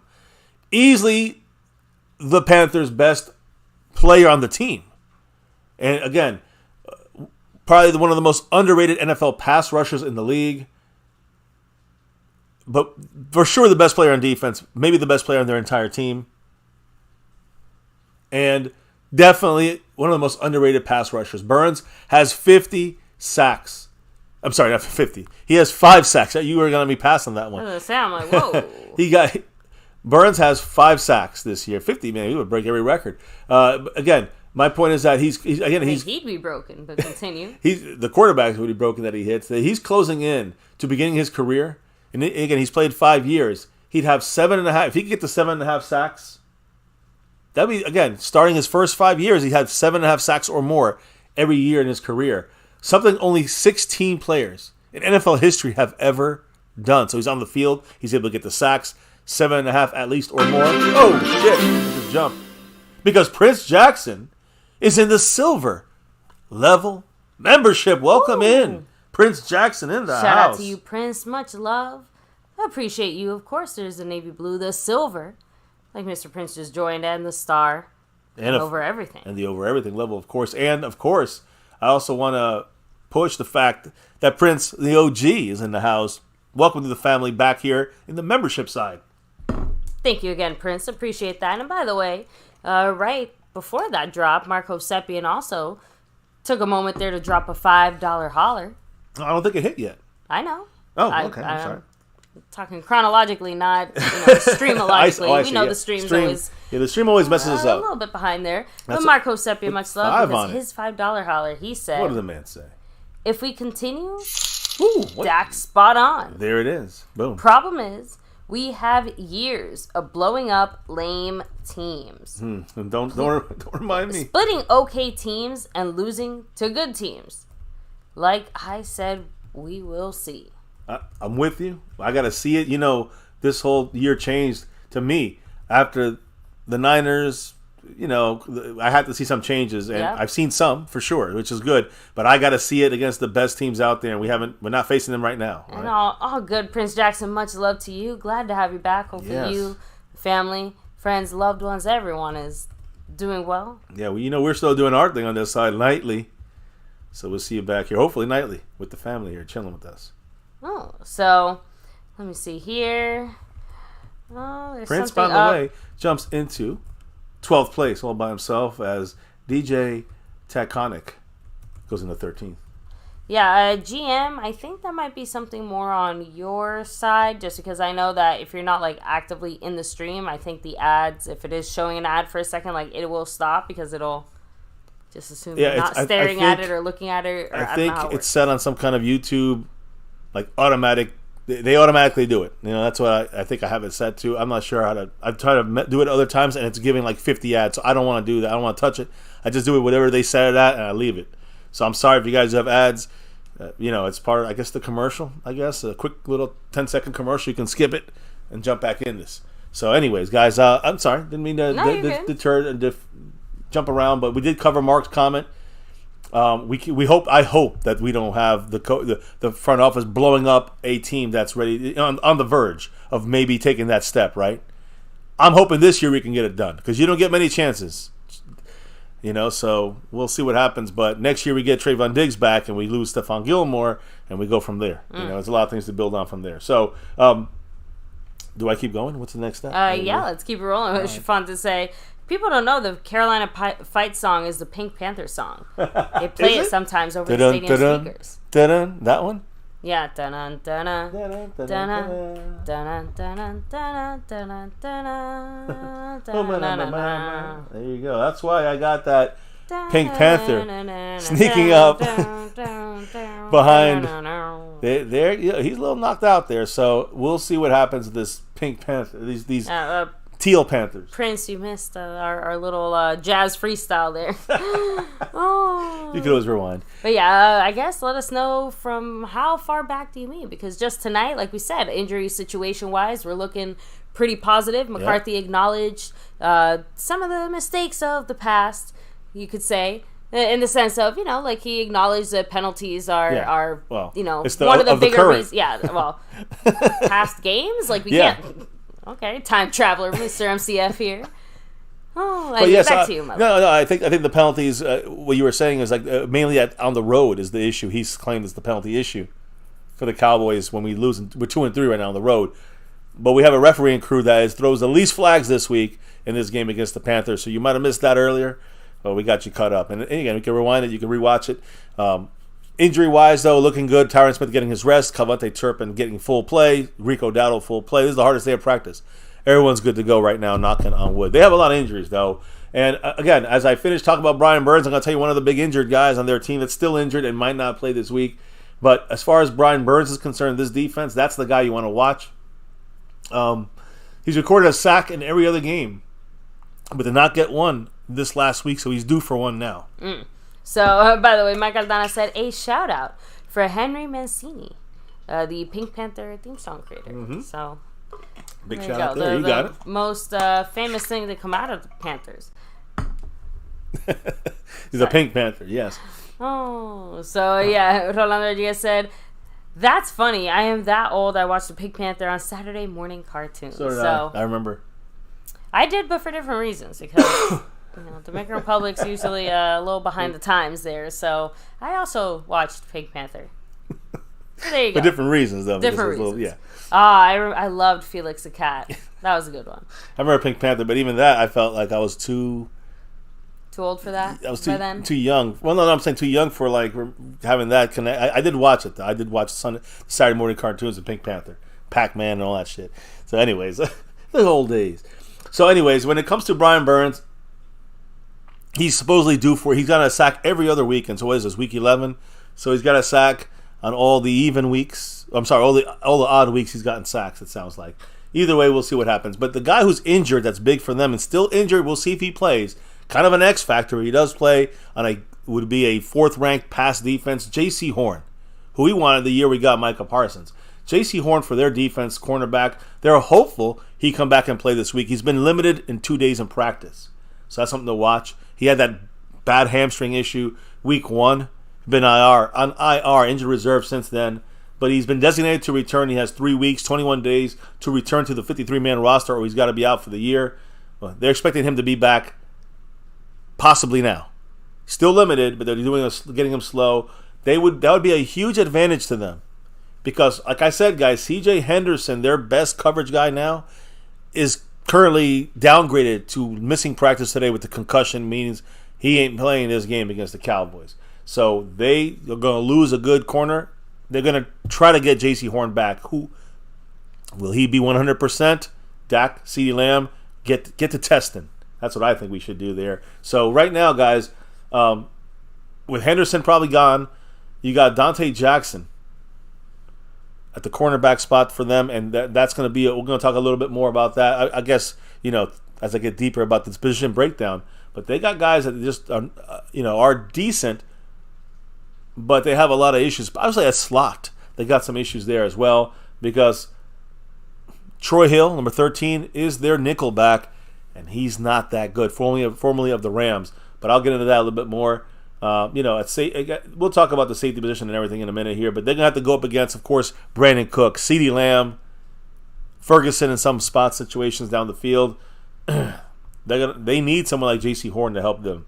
Now, back to Burns and the defensive line, the Panthers. All right, the guy who's leading the Panthers in sacks, of course, former Florida State standout Brian Burns. Now, I do want to bring us back for a second to the injury report because Brian Burns is right now limited in practice. He missed their game again last week. He missed the game because of concussion protocol. He's back this week. I think he's full actually, but he's on the list. Point is, he's trying to kind of get through the concussion protocol. All expectations are that he will be playing this game. So I'm not even doubting the fact that he'll be in this game. We already talked a little bit about Brian Burns. He's the guy you got to watch, number 0. But when it comes to their next best pass rusher, it goes down to Yetur Gross-Matos. And he's not playing anymore. He's currently on injured reserve. So they're really now dropping down to another guy who we do going to talk about for a quick second, Derek Brown, number 95. And so we're gonna, when you look at them, that's their next guy there. He's the best guy left, and he's in the interior. So you might want to watch a little Derek Brown in there. I will say it's one of the brighter spots for them when it comes to outside of Brian Burns. Derek Brown, defensive interior lineman. He's a physical presence in the middle of the Carolina defense. And again, for them, maybe a possible cornerstone they can build with in the future. He has 49 tackles and 1 sack this year. Derek Brown, number 95. So someone to keep a watch on. While Brian Burns on the outside, a little injury iffy with the concussion situation, I think he's going to be able to play. So they're going to have to have Brian Burns at 100%. They're going to have Derek Brown playing probably the best game of his career so far. That's going to be that's going to inside-outside combination. That's the way they slow us down. I don't see it happening, guys. It'll be a tall task for a banged-up Panthers. I mean, we got to talk about Hayden Hurst and a couple guys on offense on the offensive line, but their defense is banged up too. And already, not the greatest. Pass defense a lot better, but again, the only hope they have is to have a perfect game by Brian Burns, number 0, and Derek Brown, number 95, from the inside, stopping the run and pushing the pocket back into Dak Prescott. So it's all about Biotish, Tyler Smith, Zach Martin. I think we'll be fine. I truly think we'll be fine inside. I'm not bragging. I'm not boasting. That's my true opinion on that. So Derek Brown, He's the best they got inside. Defensive line for the Panthers is struggling to get sacks. They should not be hurting us too much. Offensive line is solid, I would say, at the very least. So in the last 3 games, they've averaged just 1 total sack per game, the Panthers. 3 sacks in 3 weeks, that's crap. It's the lowest rate of any team over these last 3 weeks. And as far as stopping the run, the Panthers ranked 7th worst in the NFL. And allowed last week the Bears to run for 133 yards. So if there's a game you want to really run, it's this game. Again, the fourth best pass defense are the Panthers. We're going to get to them in a minute. But stopping the run, they are very bad. So we may want to continue that. They're 7th worst, like 25th, 26th best run defense. So we should be able to run against them and pass against them. We'll talk about the linebackers here next. But first, let's talk about the man.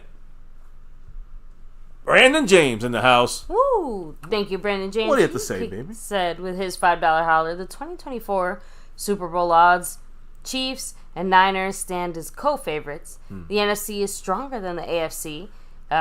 Philly tossed to the Chiefs on Monday Night Football. That's a big one. I can't wait to watch that one. We might have to go a little later than usual, or about the same time, I guess. But that game I'm watching in the full effect because that's a big one. And it does impact the Cowboys. That has the most impactful and direct Cowboy adjacentness that you could ever ask for outside of an actual Dallas Cowboy game. If we happen to blow it and we lose to the Panthers, I probably won't watch that game.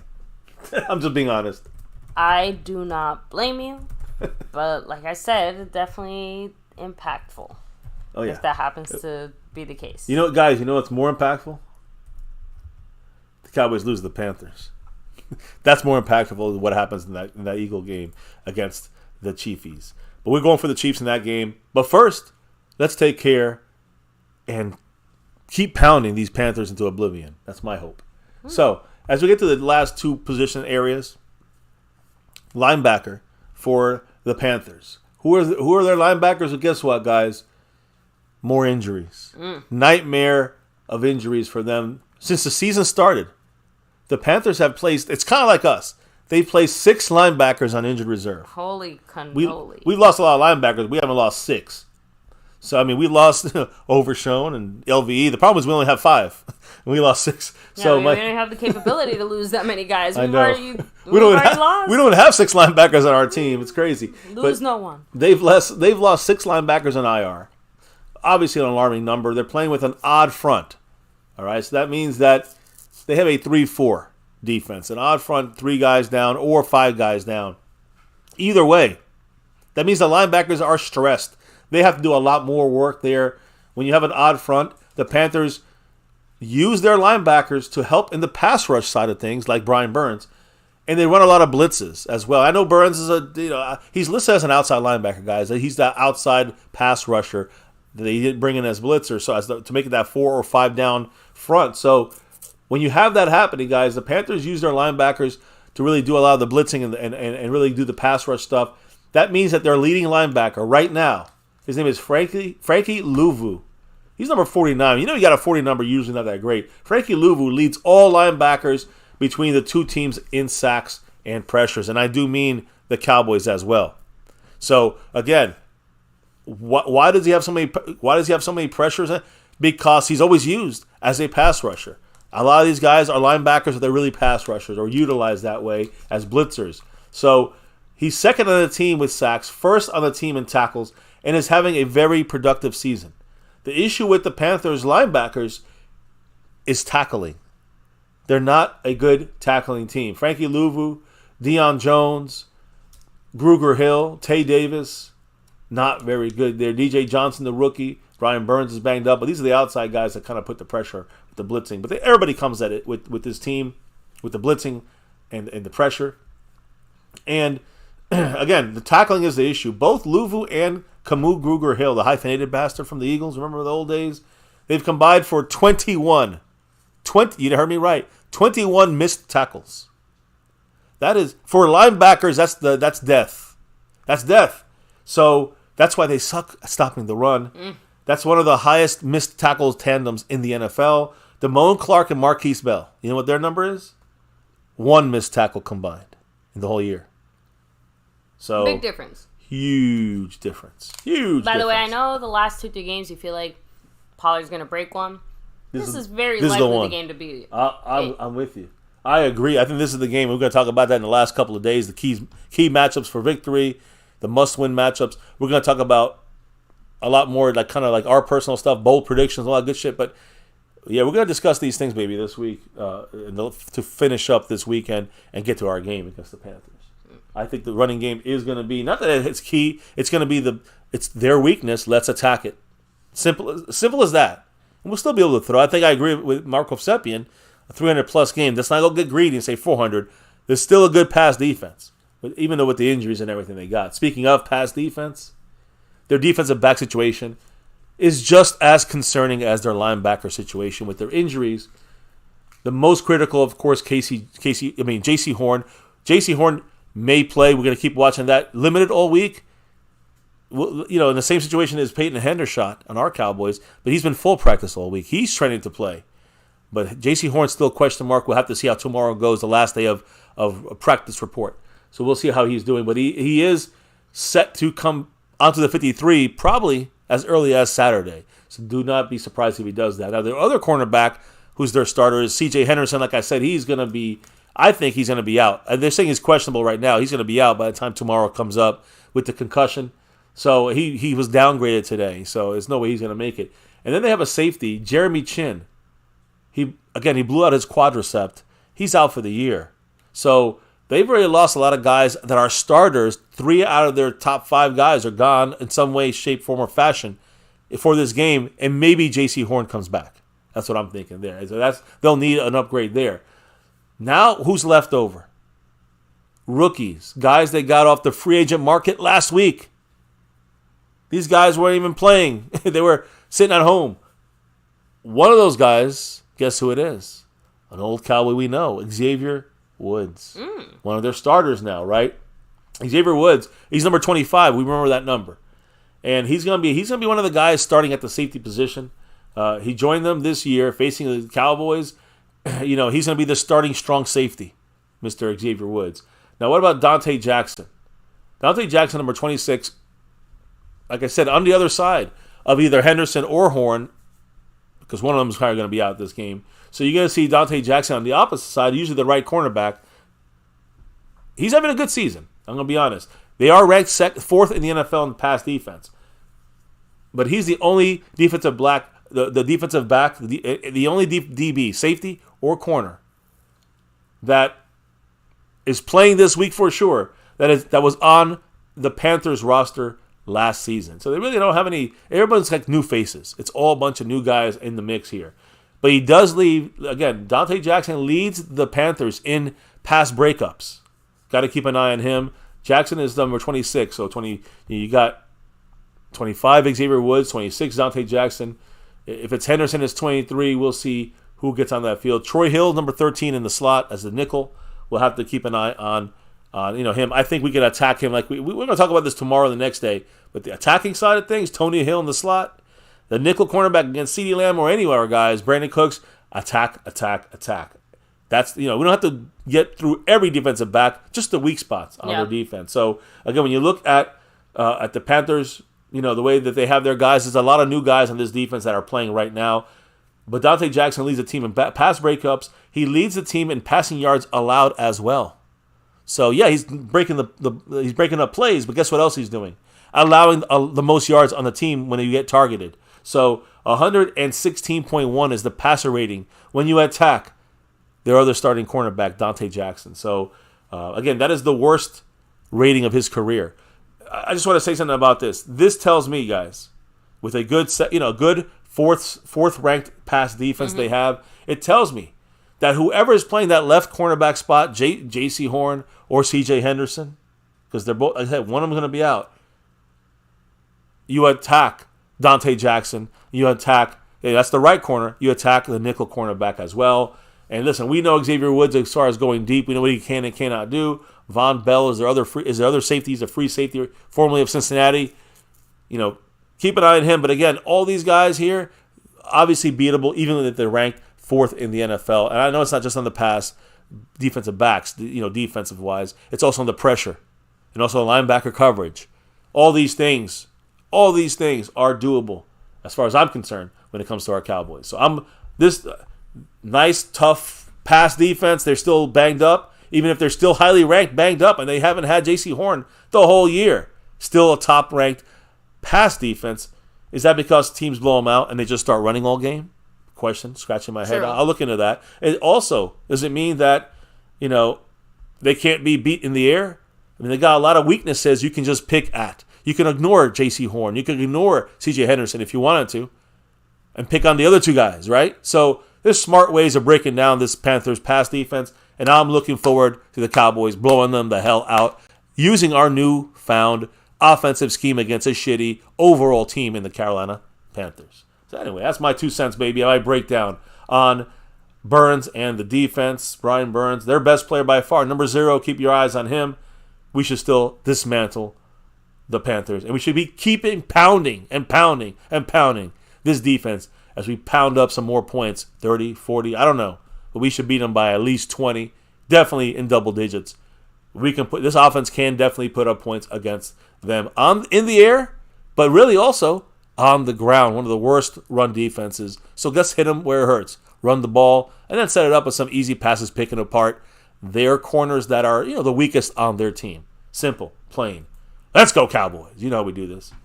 So, baby, we're going to wrap it up, I guess. That's it. What's the last comments in the chat? And then we'll do the shout-out. Oh, well, let's do a shout-out right now. The man, Mark Hosepian, with that $10 holla. Woo. He's Thank you, Mark. He's fully loaded now with his stream bossing at a full 100 out of 100 points. He's fully loaded up and greened up. Much love to Marco Seppian all the way in Hawaii. What did he say, baby, with that $10 drop?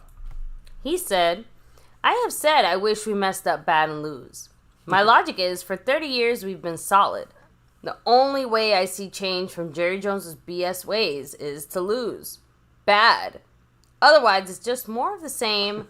Oh, I want a Cowboys and appeal. I want a great team. Yeah. It is unfortunate, Mark. And again, Jerry has his own mindset, and he wants to do things the way that he wants to do things. So he said it the other day, right? He likes his team to stay competitive. So not necessarily victorious. Well, he said he'll definitely start something up if there's ever down times for Dallas when it comes to his money-making machine. And he said, I'll find ways of starting stuff up. So, he only cares about that. But we know about that when it comes to Jerry. And listen, I agree, Mark, about the way Jerry Jones is doing it. But remember the reason why this is going to happen. Do you remember the whole foundational reason why this happens? Why? Because Jerry Jones wants to win the Super Bowl his way. And once he does that, he forgives Jimmy Johnson. This is all about ego. This whole thing, I can't believe the Cowboys are hinging on Jerry Jones' ego. And his ego has been keeping the Cowboys from winning. I will say it's lightened up a little bit. We did 2 trades in the offseason. Ooh. And, we have Mike McCarthy taking over the offense more away from the Kellen Moore mindset of the Joneses controlled, front office. So those are major things that they've kind of let go of, but they still have their Jerry Jones hands, Stephen Jones hands deeply dug into the way this team is managed and what their end goal is. And you said it, competitiveness, one of their 4 pillars of their organization from when they bought this team. So I hear you, Mark. You know how we feel. But, we got to I've always said this, right, on MCF. I remember we had some people, I forgot who used to say it, and I also used to fight. I was like, no, we can overcome it. But we have to, like I said, we have to overcome the refs. We got to overcome all that shit about us being the team with the bullseye on our back because we're the Cowboys. That comes with the territory. But we also have to overcome Jerry Jones in the front office. And I've always said that. And I'm going to still say it. Can we do it? I believe yes. Will we do it? Not yet. Not for 27 years. So, and thank you again, Mark, there for the love. Let me go ahead and do the kind of final shout-outs here in the chat, of course. Chiffon, have a great night. Take it easy. Remember to send all our best love and wishes to Cassie. Yes, appreciate you. Mike Aldana saying, fuck the clown show, always. The Joneses, you know what they do. Frank Moore, much love. Appreciate you.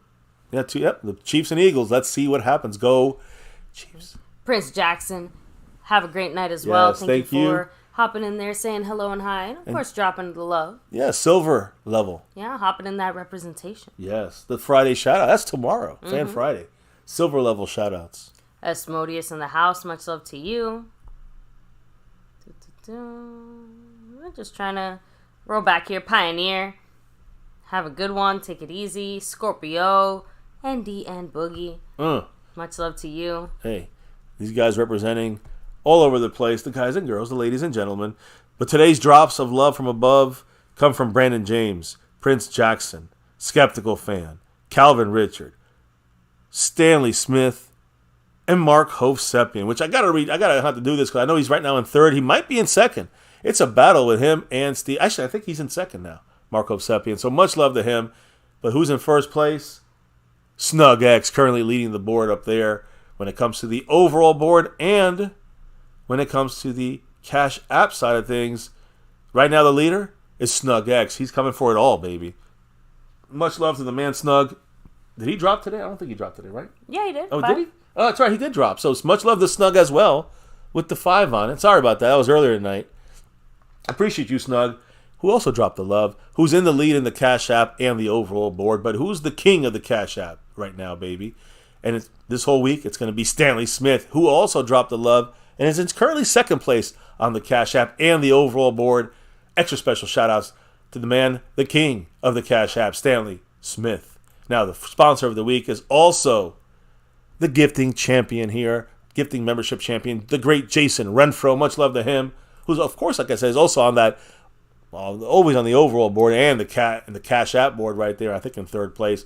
Much love to Jason Renfro, who is also tied in second place with ND and Boogie on the gifting board for this week with Skeptical Fan, the man who dropped the gifted a membership today.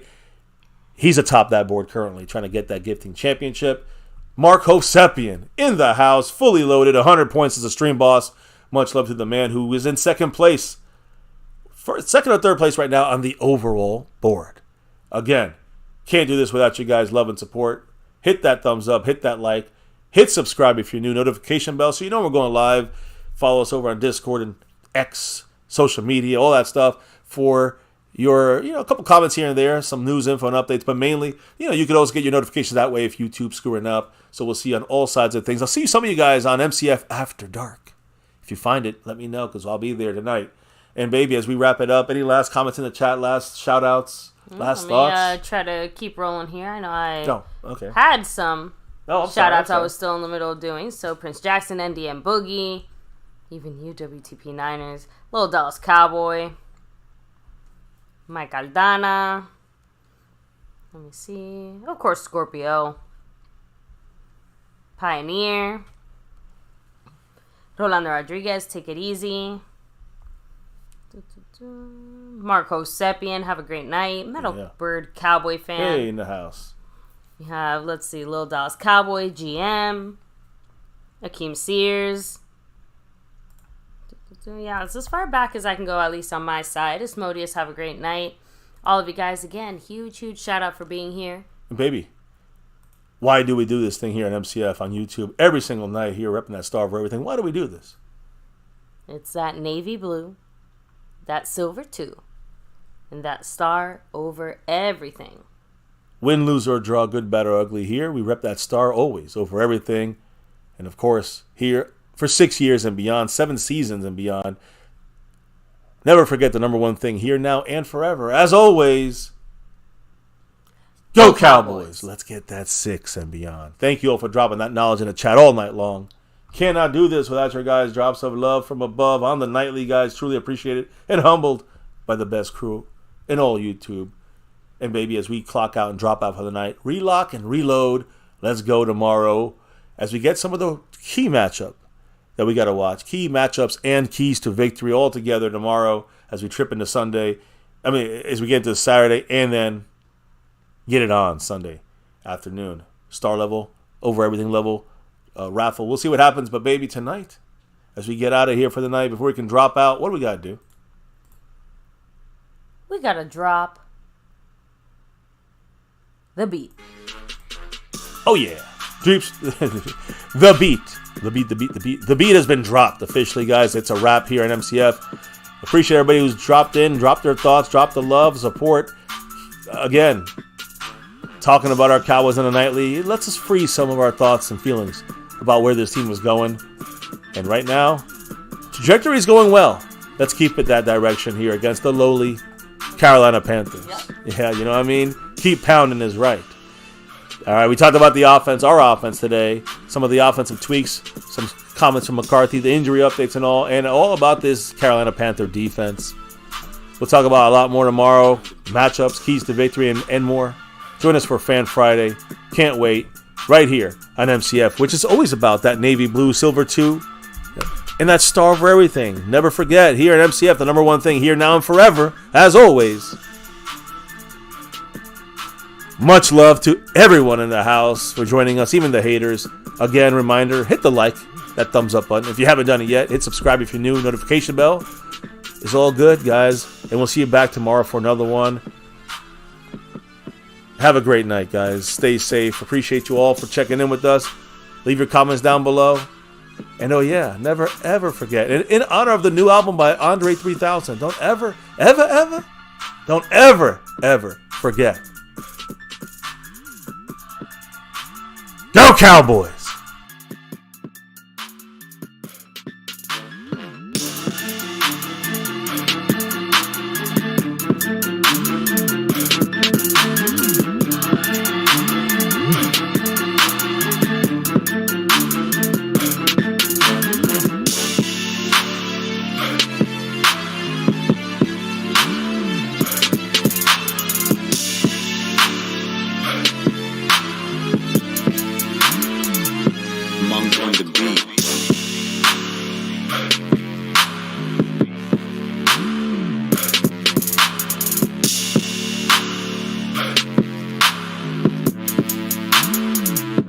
Monk on the beat.